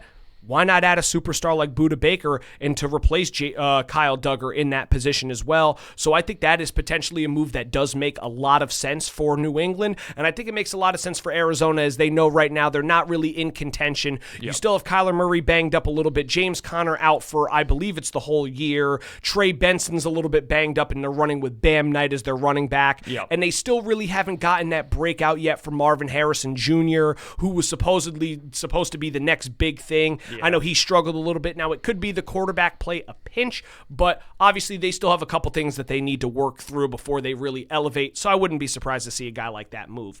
But in regards to some of the other trades, we can kind of bring those up a little bit now. The first one that I saw, which kind of caught me a little bit off guard here, was the Colts trading Anthony Richardson to the Raiders. That's what somebody projected. Now, I think the move itself makes sense. Yes. In regards to Anthony Richardson needs a change of location. Absolutely. It's not going to work. Obviously, now that we see that Daniel Jones is leading the Indianapolis Colts to levels that not many people expected, and he's been extremely efficient, I doubt that Anthony Richardson's able to get that job back, and especially with the way that the Raiders have looked. Geno Smith has been a turnover machine throughout the first, 8 weeks of the season. And that's a big concern, especially since he was having some very good years with Seattle. And for him to go and join Pete Carroll in Vegas, add a solid running back in Ashton Genty. I know their wide receiver room isn't necessarily as strong as it was in Seattle, but then with a guy like Brock Bowers in your lineup as well, too, people figured, Geno was going to do well. But he struggled big time. And so there's a lot of question marks saying which direction do the Vegas Raiders go in for their future, especially in regards to their quarterback position. Yeah, it's all about the dart throw at the quarterback position for the Raiders. If you can just give up like a third or a fourth round pick, I think a third round pick would be a bit too much, but like a fourth or a fifth round pick for Anthony Richardson, who is on the IR right now, I think that would be a smart move for them. It really does remind me of Trey Lance going from the 49ers to going to the Cowboys in that kind of fourth round pick dart throw. Is this our guy? The Cowboys keep trying to do that. They're doing that with Joe Milton, who in my opinion was one of the worst quarterbacks I've ever watched in college football when he was at Penn State. But that's a topic for a different day. So it's all about that dart throw. They don't have a prospect. And when we talked about college football earlier, you kind of alluded to it, Arch Manning, Joel Allier, they've really struggled. So some of the cream of the crop quarterback prospects have really struggled. So I do think this would be a good time for the Raiders to kind of try to dart throw that quarterback position. Absolutely. I could kind of agree with it as well, too. The only thing I was a little skeptical about is obviously we know that he's on the IR for right now, but I didn't know if their plan was to try and immediately replace Geno with him. I think the big thing is, I think it's almost time. I don't know if Aiden O'Connell is back yet. I know he was out for, I believe, the first 8 weeks of the season because he had something broken. I believe it was a broken wrist. So I believe he should be back within the next week, if not this week. Yeah. So if Geno doesn't end up cutting it, I would not be surprised if maybe Aiden O'Connell gets another look as the starting quarterback just to really close out the end of the year. Obviously, we know that they're not in playoff contention either, so they don't really have hopes of really making a run or trying to push into the playoffs. So I wouldn't be surprised if maybe they could finish out the year with him.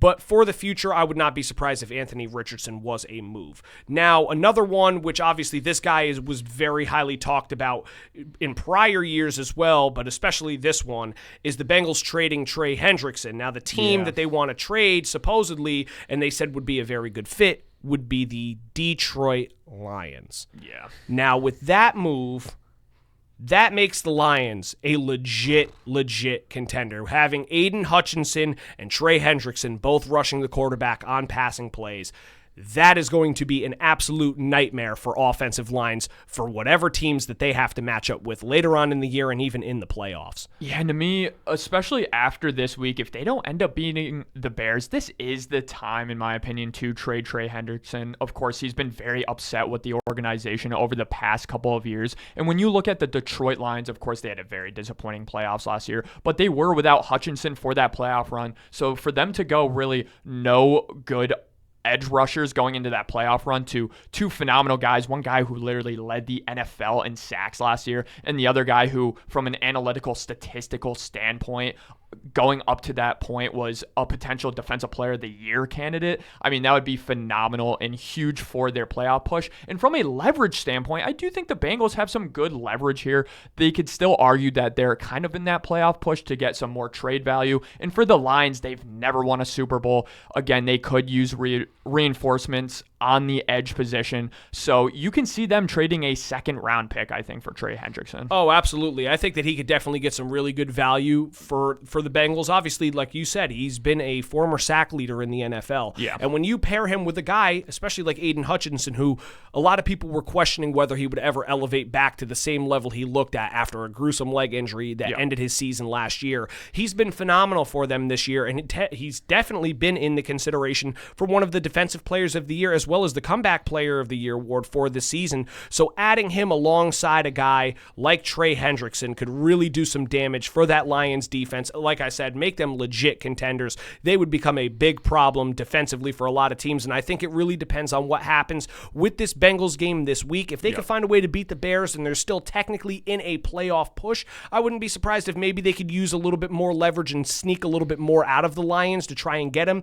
I just do believe that he will end up getting moved because they would rather get something out of him rather than letting him walk in free agency, which I believe he's a free agent at the end of the year. Exactly. And from an organizational perspective as well with the Bengals, over the last couple of years, they've spent significant draft capital on their defensive line. So to get some of those younger guys getting more PT as well, I think is going to be important for them moving forward. Absolutely. Now, a couple other trades that I will kind of run through a little bit here too is, I know that this one was a little bit more shut down, which is why we won't talk about it as much, is the Jets trading Jermaine Johnson to the Cowboys. I saw him saying, I'm not going anywhere. The organization knows how much I want to be here. This is my intent to stay. Obviously, things could happen happen and the organization could potentially trade him. And I don't know if he'll necessarily get traded to the Cowboys. That was just something that someone had presented. It was an analyst, I believe, from either Bleacher Report or ESPN had made an article saying that, it's possible maybe the Jets move off of him because he does have an expensive fifth-year option. Yeah. The Cowboys are looking for somebody to fill the void of Micah Parsons, and technically they're not out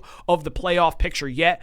The big thing is for them, their defense needs to be better, and obviously Jermaine Johnson would be able to fill a much bigger role with the Cowboys defense. I don't necessarily think that that's a move that happens at all, but who knows? Obviously, the trade deadline is very, very confusing, and it's interesting to see what teams make moves. Now, the one I will kind of talk about, which I like, but I don't understand, is the Ravens potentially trading Mark Andrews to the Rams. Now, the reason why I say this one is, especially as a Rams fan, I sit here and say the Rams continuously underutilize their tight end. It's not a position that they use very much of, especially when you have the receiving core like they do. Obviously, having Kyron Williams in your backfield, who's a very important piece to that offense. Having guys like Devontae Adams, and especially with Puka Nacua coming back healthy this week, the Rams' offense is already very lethal. Yeah. But the problem is they have 4 tight ends on their roster as of right now. You have Tyler Higbee, Colby Parkinson, Davis Allen, and the newly drafted Terrence Ferguson, who you took in the second round out of Oregon and you've barely used. Yeah. I don't understand why they would want to trade for another tight end. Now, that being said, I've also heard that Sean McVay and the Rams have inquired about TJ Hawkinson from the Vikings. Interesting. And again, I sit here and say, why another tight end for the Rams? Now, I get the whole idea of giving Stafford another red zone target, as the Rams' efficiency in the red zone has not been where they've wanted it to be so far this year. Obviously, they expect much better results, and they figure maybe adding a bigger target like a guy like Hawkinson or Andrews can be a piece that he needs. But I don't necessarily think it's something that the Rams necessarily need to go get. I completely agree. From a schematic standpoint, in my opinion, Puka Nacua and Devontae Adams do a lot of that tight end stuff that a lot of tight ends do for other teams. For example, lining up in the slot, getting some of those bigger body type of targets, running the stick route, running some of those shallow routes, some of those check down routes for Matt Stafford. I think that's a central reason why they don't utilize the tight end that much, because they do have the offensive personnel that they don't need it. In my opinion, I think they can use a bit of a burner. I know I mentioned him before, Shaheed on the Saints. I think it would be good to take the top off. I do like Tutu Atwell, but at the end of the day, he has been a bit underutilized in terms of their offense. Well, and absolutely. And another thing is they actually just put Tutu Atwell on their injured reserve list, so he will be out for the next 4 games, which is why I know a lot of people have mentioned that as well. But it's funny you bring that name up, because the next trade that people were saying was the Saints trading Rashid Shaheed to the Pittsburgh Steelers. Now, obviously, I don't know if necessarily Pittsburgh is going to go after a guy like Rashid. There will be Shaheed. There will be other names on that list of receivers that do want to get moved that could potentially find a home in Pittsburgh. Obviously, you have guys like Jacoby Myers, who's wanted to request a trade out of Las Vegas so far. That could potentially be a spot for him. He's looking to sign something longer term. They do have a little bit of money, so they could potentially sign him to a longer deal in the future. I think that that's an option. Obviously, they've also heard Jalen Waddle's name thrown around there as well, too, with the Dolphins not being in very good shape at all and looking like they need to blow things up at this point right now. So I don't know if Rashid Shaheed will definitely be the first option that the Steelers go with. I think they'll try and inquire somebody of a higher caliber, but he's definitely a receiver that a team like maybe the Rams would be interested in. Possibly the Patriots could show interest in. I think that there's a lot of locations that he could potentially go to, but I was kind of surprised that they picked the Steelers over everybody else in that scenario. Yeah, and honestly, I kind of like Jacoby Myers to the Steelers. It's funny, in my opinion, this season, they kind of lack that possession receiver who's going to go and get those 50-50 balls.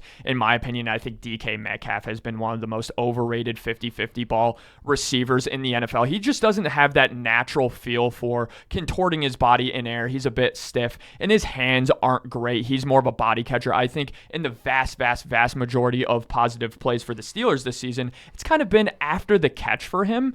So for them to get that possession receiver, Jacoby Myers, like they had in George Pickens last year, I think that's going to be huge for them. Absolutely. Now, another trade that I do want to talk about, which is something that I've mentioned for weeks now, and it's funny that an injury happened, not saying that the injury was funny, but the timing of it was really funny, was Isaiah Pacheco going down with a little bit of an injury, and he's slated to miss this week. Now, the one thing that I saw a lot of people talking about is the Jets potentially trading Breece Hall to the Kansas City Chiefs. Now, I think, especially with the way that the Chiefs organization is at this point right now, you know that you're going into later years with Travis Kelce, possibly his last year of his NFL career. So he would want to go out with a bang and try and win himself another Super Bowl championship before he rides off into the sunset. Obviously, you don't know how much time you have with certain other players, especially like Chris Jones in the organization as well. There are going to be a lot of guys that their futures are a little bit up in the air. I'm not going to sit here and say that they're going to retire or they're going to demand a trade or they're going to sign somewhere else in free agency, but their window for winning championships and continuing the dynasty is technically still open. So if they really want to improve and give themselves the best shot to get back into that favorite position in the AFC, their biggest issue so far has been their run game. Absolutely. And especially with Pacheco out and Kareem Hunt really not being able to break through and be that guy that's going to be an elusive back and really gain you the yards. I mean, I looked at Pacheco's stats. I believe the highest amount of rushing yards he had in a single game this year was 58 yards. Yeah. Especially on an offense like that, you need to be able to run the ball and open the game up a little bit more for Patrick Mahomes and the pass game. Obviously, they're effective enough in the pass game, but I believe that adding Breece Hall to this roster, a guy that can come out of the backfield and catch passes, as well as open up the run game for them, could be a very big piece to them making it back to another Super Bowl. Yeah, Breece Hall, in my opinion, has been a pleasant surprise this season. Coming off the ACL injury, 2 years ago, I thought he looked a bit shaky last year, but he looked phenomenal for the Jets this season. I think Patrick Mahomes throughout the first 3 weeks of the season was like their leading rusher, which is absolutely insane. Mahomes was carrying. But from the Jets' perspective, it just makes sense to trade Breece Hall. His trade value is starting to go back up again. And of course, you're trading him to a contender, so he's going to have more trade value. But again, from an organizational standpoint, you have Braylon Allen, a super young guy coming off of injury. He's a guy I loved in college. He was 17 years old in college, absolutely balling out. It just makes sense from an organizational perspective to transition the reins of the offense from Breece Hall to Braylon Allen. And that's something that Aaron Glenn actually alluded to all offseason. Seemed like Breece Hall was pretty upset about that going into the season. He proved why he's still the number one back. But this, to me, in my opinion, there's still some of that resentment from the offseason, them saying we're going to have it be a 50-50 split. Again, it didn't play out like that. But at the end of the day, I think he will remember that. And for him to go to the Chiefs, I mean, who wouldn't want to go from the Jets to the Chiefs? Absolutely. Now, the other big thing is to kind of piggyback off of what you said as well, too, is not only that was there frustration from Breece Hall as well, too, and wanting to leave. Now, you're also looking at a year where he is going to be expiring on his contract. Exactly. So he's going to end up being a free agent at the end of the year. Yep. So the Jets know if they could try and draw his value up a little bit, which it has gone, especially after the way he performed last week in their win against the Bengals, his value is definitely going back up, and they probably know much better now.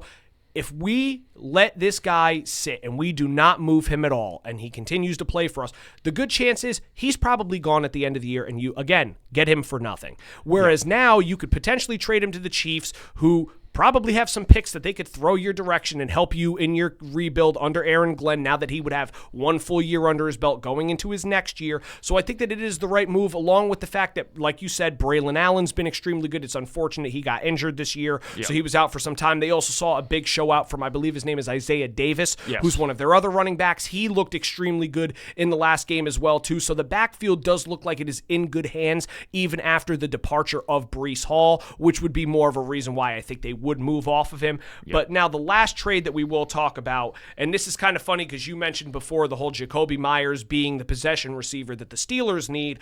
I would not be surprised if maybe there's a little homecoming and a reunion, as they were saying that the Raiders could potentially trade Jacoby Myers to the Patriots. Now, I think that this could be beneficial for the Patriots. Like I said, we've seen an elevation in the game of Kayshon Boutte. You've seen Stephon Diggs start to pick up his pace a little bit over the last couple weeks. But with the fact that the Patriots, who I was surprised that they are currently sitting in first place in the AFC East. It is shocking.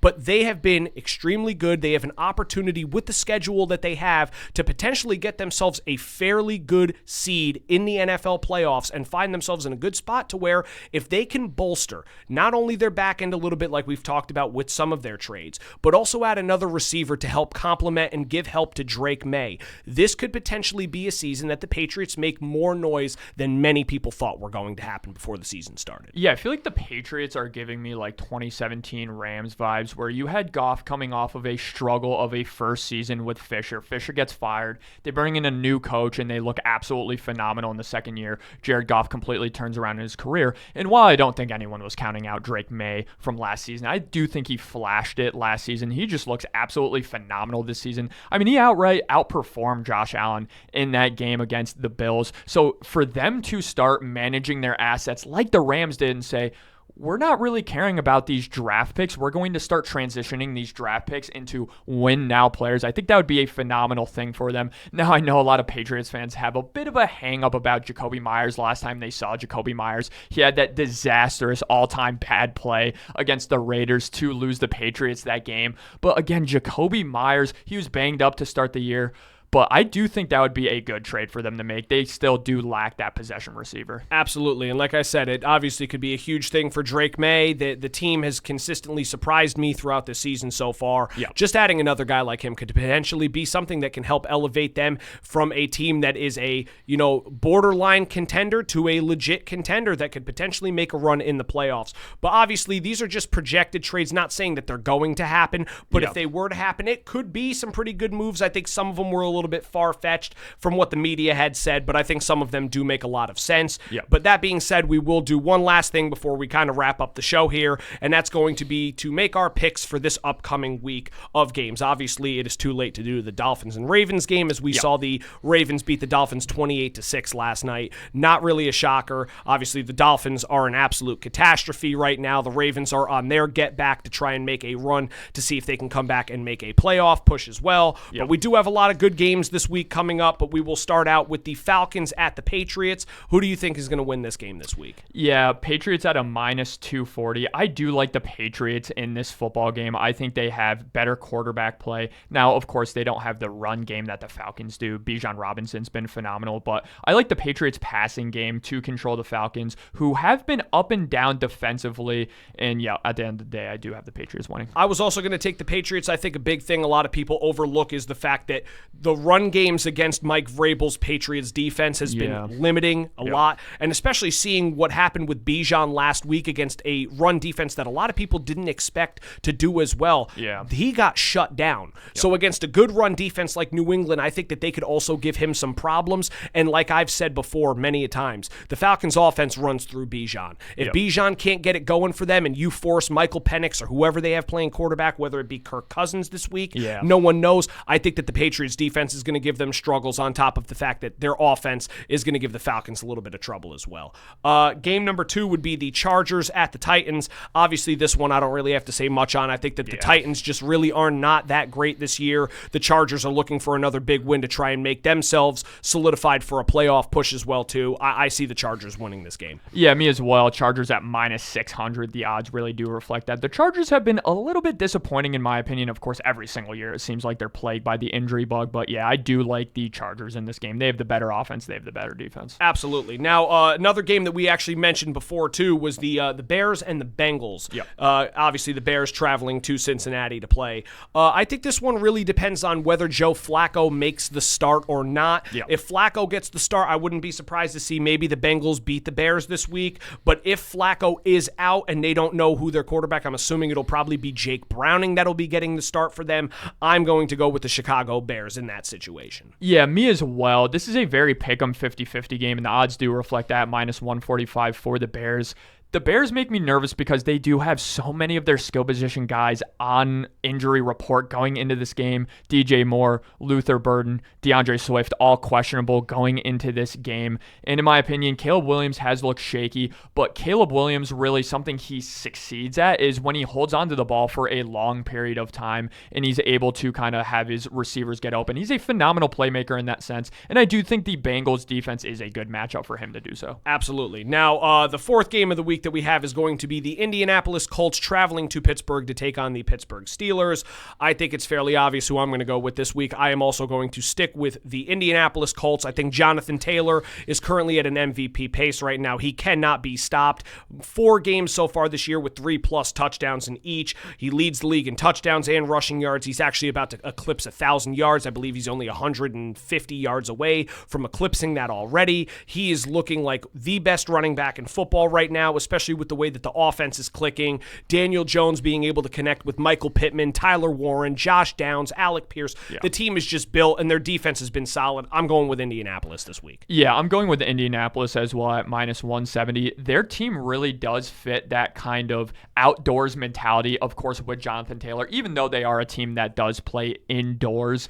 In terms of the Colts, in my opinion, it's one of my favorite roster constructions in the NFL. They just have receivers that complement each other so well. Year in and year out, Alec Pierce has really been top 5 in the NFL in terms of yards per catch. He's a phenomenal deep threat. As you mentioned, Josh Downs has a really well-rounded skill set, and Michael Pittman is that possession receiver. I think it's way too much for the Pittsburgh Steelers defense. I agree 100%, especially since we've mentioned the Steelers defense has really not looked that great. They've been one of the more disappointing defensive units in the NFL this year, especially with the amount of hype that was coming around them. When you have guys, especially like a guy like TJ Watt on your defense, I haven't really heard his name as much. I know that obviously a lot of teams will focus their attention on him, but I just think that there's a reason why the Colts have the best record in the NFL right now. I think it's a lot too much for the Steelers as well. Yep. Next game is going to be the 49ers at the New York Giants. I think that this is going to be an interesting game because it is the battle of injury teams so far. Niners very banged up. The Giants losing Cam Scatabo last week, losing Malik Neighbors earlier in the season as well too.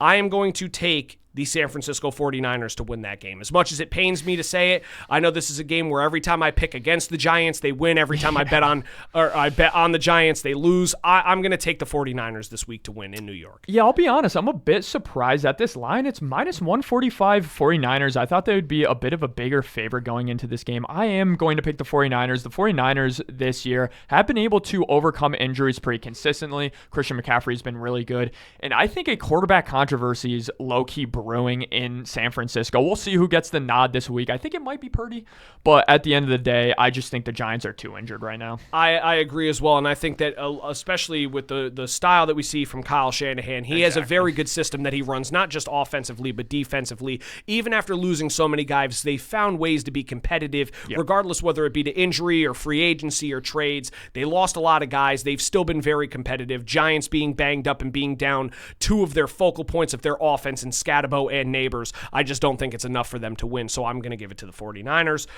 Next game is the Broncos at the Texans. This one is a little bit surprising. I think that the Broncos are on upset watch this week. I think that the Texans could potentially beat them. Defense has been playing very good, obviously. They played very well and started to click a little bit more offensively against San Francisco last week to get the ball rolling. I actually took San Francisco in that game, which I was wrong, surprisingly. So I'm actually going to take the Texans to upset the Broncos. I think that, especially with Pat Surtain out for the foreseeable future, at least for the next couple weeks, I think that kind of slows the Broncos defensive unit a little bit. I think that it's a very low-scoring game, but I just believe that the Texans defense gets the upper hand in this one and gives Bo Nix and the Broncos offense a little bit of trouble. Yeah, I really do think it's going to be a low-scoring game as well. Will Anderson has been absolutely phenomenal this year. Arguably the most upset I've ever been on NFL Draft Day is when the Cardinals did not take Will Anderson. Then, of course, you see the NFC West just loading up on that talent, such as Jared Verse on the edge. So for the defensive game that this is going to be, I am going to pick the Broncos just because game in and game out this season, the Broncos have had really close games, and I just don't trust the Texans offense in a close game. Let's say it's 10-10 going into the fourth quarter. I'm just going to give the slight offensive nod to the Broncos in that situation. Yeah, like I said, I think that this could potentially be an upset week. I wouldn't be surprised if the Broncos could maybe steal this one as well, or not even steal it, but walk away with the win in this one. Yeah. I just feel like the Texans defense has been playing a little bit better, but I could definitely see the Broncos walking away with a win as well. Yep. Then we have a big divisional, or should I say, conference matchup of the Vikings and the Lions, obviously the battle of the NFC North teams. I'm going to take the Lions. Obviously, they are playing at home. They have been dialed in and playing at a next level. Obviously, big question mark this week on who will be starting at quarterback for Minnesota. Obviously, Carson Wentz is already ruled out. Yeah. J.J. McCarthy should be coming back, but J.J. McCarthy in his first 2 games of the year has a combined quarterback rating of a 22. He has not looked good in those games. I think the Lions defense gets a lot of pressure on him, causes him to make mistakes. Obviously, the offense is insane. Yeah. I'm going to go with the Detroit Lions at home. I completely agree. I'm picking the Lions. What really concerns me about J.J. McCarthy going into this game, if you look at his last season at Michigan, you have a lot of 10 pass attempt games, 15 pass attempt games, and they're winning footballs in that sense. Now, he did flash to be able to carry Michigan in some moments, but at the end of the day, he was a bit of a game manager. And what we've seen from the Vikings this year, it's been, hey, Carson Wentz, throw 50 times and try to carry us to a victory. That has been what the Vikings have really done over the past 5 seasons. So for them to pick a game manager quarterback in college football and try to transition him into a just league winner for you, I didn't like the process behind that. Sam Darnold carried them to a lot of wins last year, throwing for 40, 50 attempts. So I think that's going to be the case in this game, and I don't think the Vikings will get it done. I'm glad you said that way, too, because I was surprised that they moved off of Sam Darnold. Obviously, Darnold took a nice big paycheck to go to Seattle, and he's been very, very good for Seattle this year as well. Yeah. I was very surprised by the move and the transition to J.J. McCarthy as well. I know that obviously he was surrounded by a lot of talent at Michigan, had a great head coach there as well, too, which is why they ended up as national champions. Yeah. But at the same time, I was a little skeptical of him as well. First couple weeks proved it a little bit for me. Obviously, Justin Jefferson owners in fantasy football, beware. I am one of them, so I will definitely be a little skeptical now. I'm hoping that obviously they can maybe make a move depending on how they feel about it. But obviously, like we both said, I think the Lions walk away with this one. Yep. Panthers at Packers, we could make this one fairly short. Obviously, I think that the Panthers have been very good.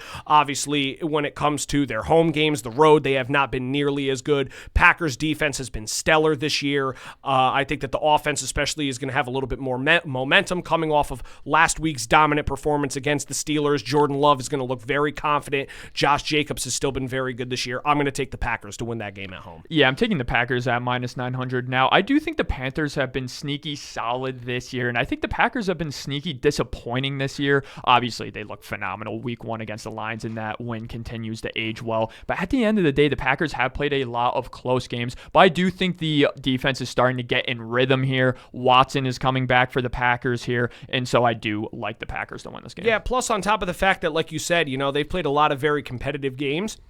The one thing for me that I like is there's always been a saying that good teams find ways to win. Exactly. And regardless of them playing bad in some of those games, they've been able to find themselves on the winning end of a lot of them. Obviously, the defense is starting to gel a little bit more. Parsons is starting to come around and become the defensive player that everyone knows that he is. Yep. Started a little slow with maybe some snap count issues, obviously with a little bit of a back injury that he had earlier going into the season. So I think the Packers walk away fine with that one. Yep. The battle of very confusing teams here, one mid and one garbage. I'm going to say the Jacksonville Jaguars are going to be hosted by the Vegas Raiders in Las Vegas.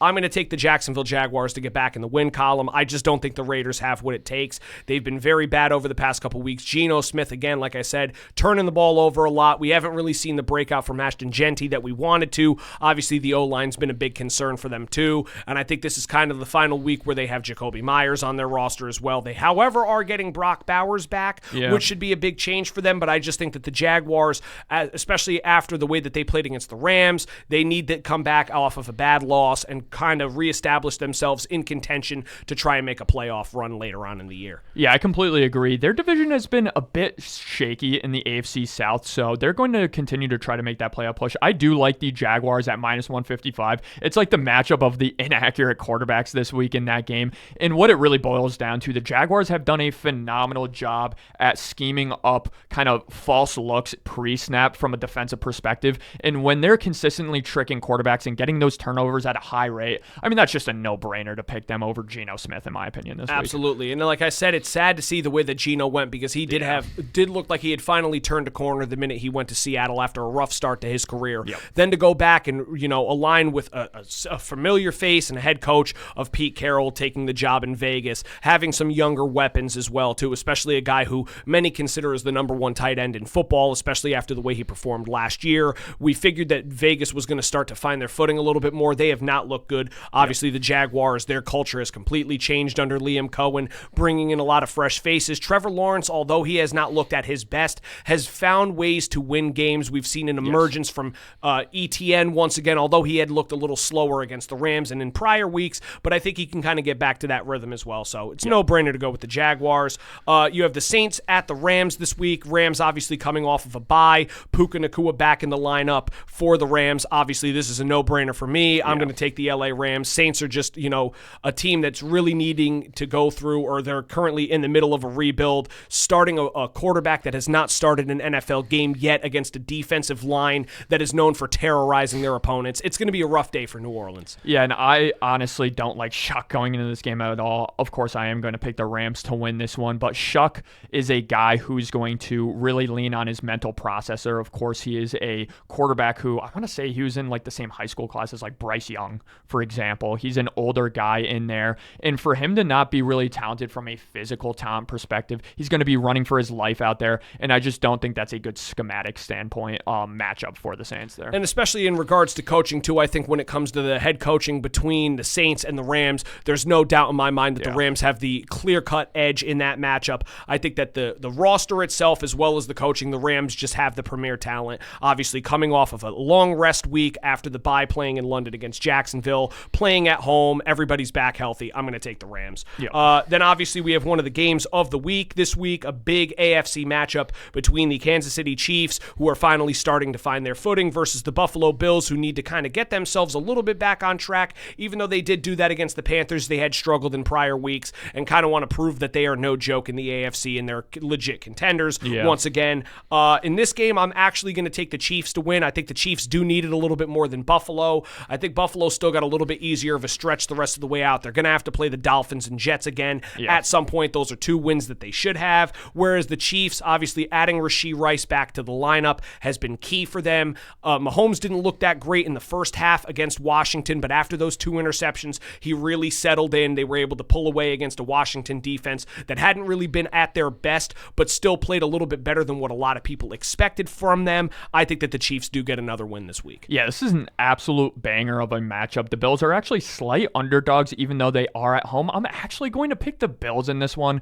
The Bills have had the Chiefs' number in the regular season to a certain extent over the past couple of years, and of course the Chiefs have had their number significantly in the playoffs. But to me, it boils down to kind of the run game in this one, who's going to be able to control the clock, because the Chiefs and the Bills like playing these close games against these higher-end matchups. James Cook has looked phenomenal again this season, and I do favor the quarterback run game of Josh Allen over Patrick Mahomes a little bit. And even in these playoff performances, in my opinion, I think Josh Allen has gone toe-to-toe, if not slightly outperformed Patrick Mahomes. So in the regular season, I am going to favor the Bills, but if this was a playoff matchup, I would pick the Chiefs. Yeah, I think, like you said, kind of, the Bills have definitely had their number at certain points during the regular season, maybe not so much during the playoffs. I like the way that Josh Allen has played earlier in the year. He's definitely cooled off. I know he's still in MVP conversation, even though many will judge off that. Mahomes, obviously, has been a big reason why the Chiefs are still alive at this point in the season and back to having a pretty decent record of, I believe it's 5-3 now.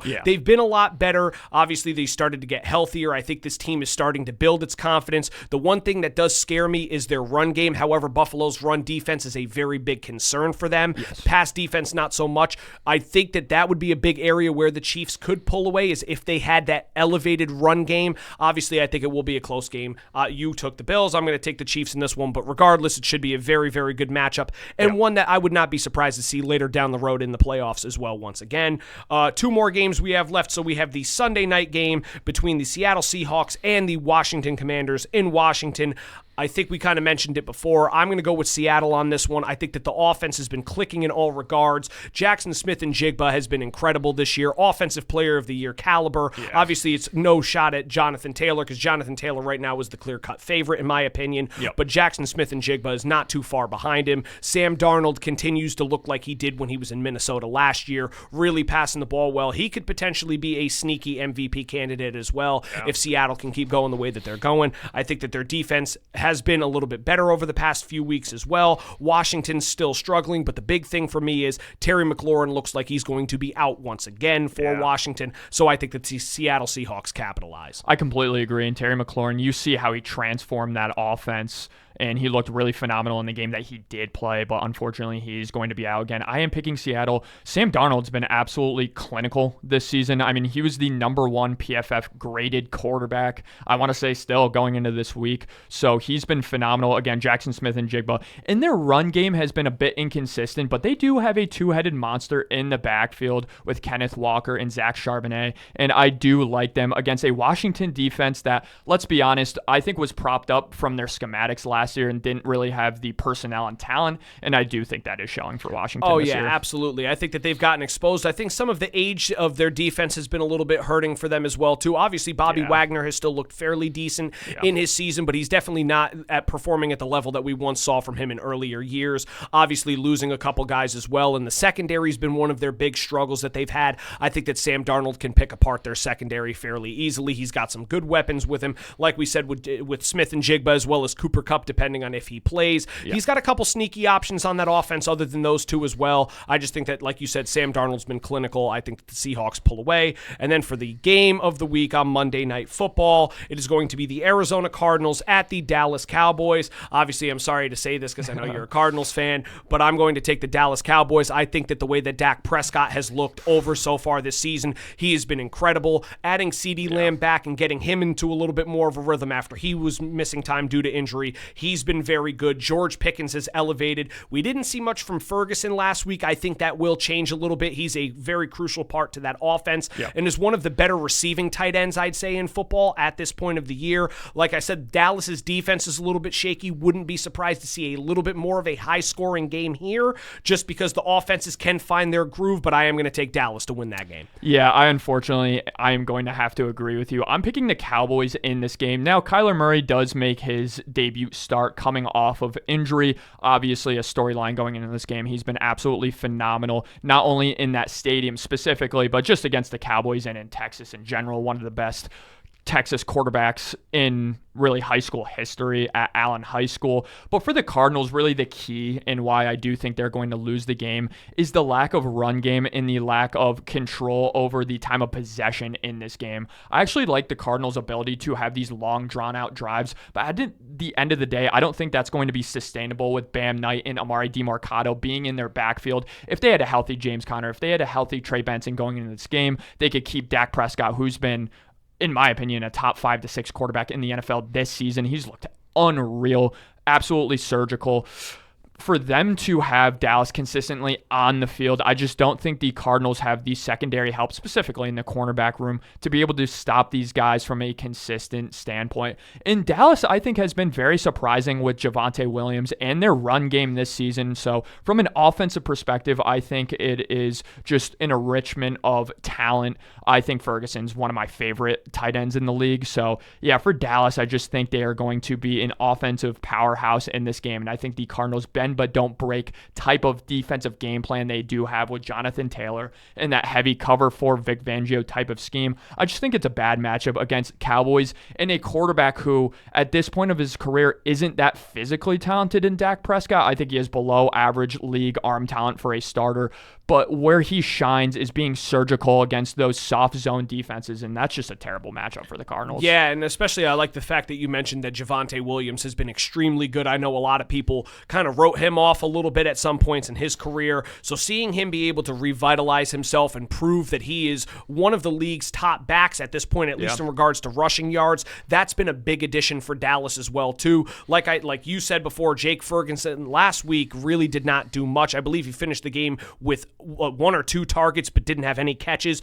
That's going to change this week. Obviously, that is one of Dak's favorite options. It's just hard to get them into every single game when you have guys like CeeDee Lamb and George Pickens as your two receivers, as both of those guys are incredible talents to watch. I knew that would be a problem once Pickens was traded to Dallas during the offseason. But like you said, I think that the matchup itself definitely favors the Cowboys at home. Yeah. There are some flaws with the Cardinals right now that obviously they can't avoid, but that's the way it goes. Injuries being a big one for them as well, too. So obviously I'm going to take the Cowboys. But that being said, thank you guys so much for tuning into the Straight Outta Stratford podcast this week. I want to thank Mike for joining me. You did a phenomenal job today. Thank you, man. Very good analysis. It was a great week so far. We will have Julian back next week, but I will also see you next week, and we will have him on for some future shows as well. Yes, so much fun. Can't wait to have Julian on as well. Zach, that was so much fun. Thank you so much for having me on, man. Alrighty, we will see you guys next week.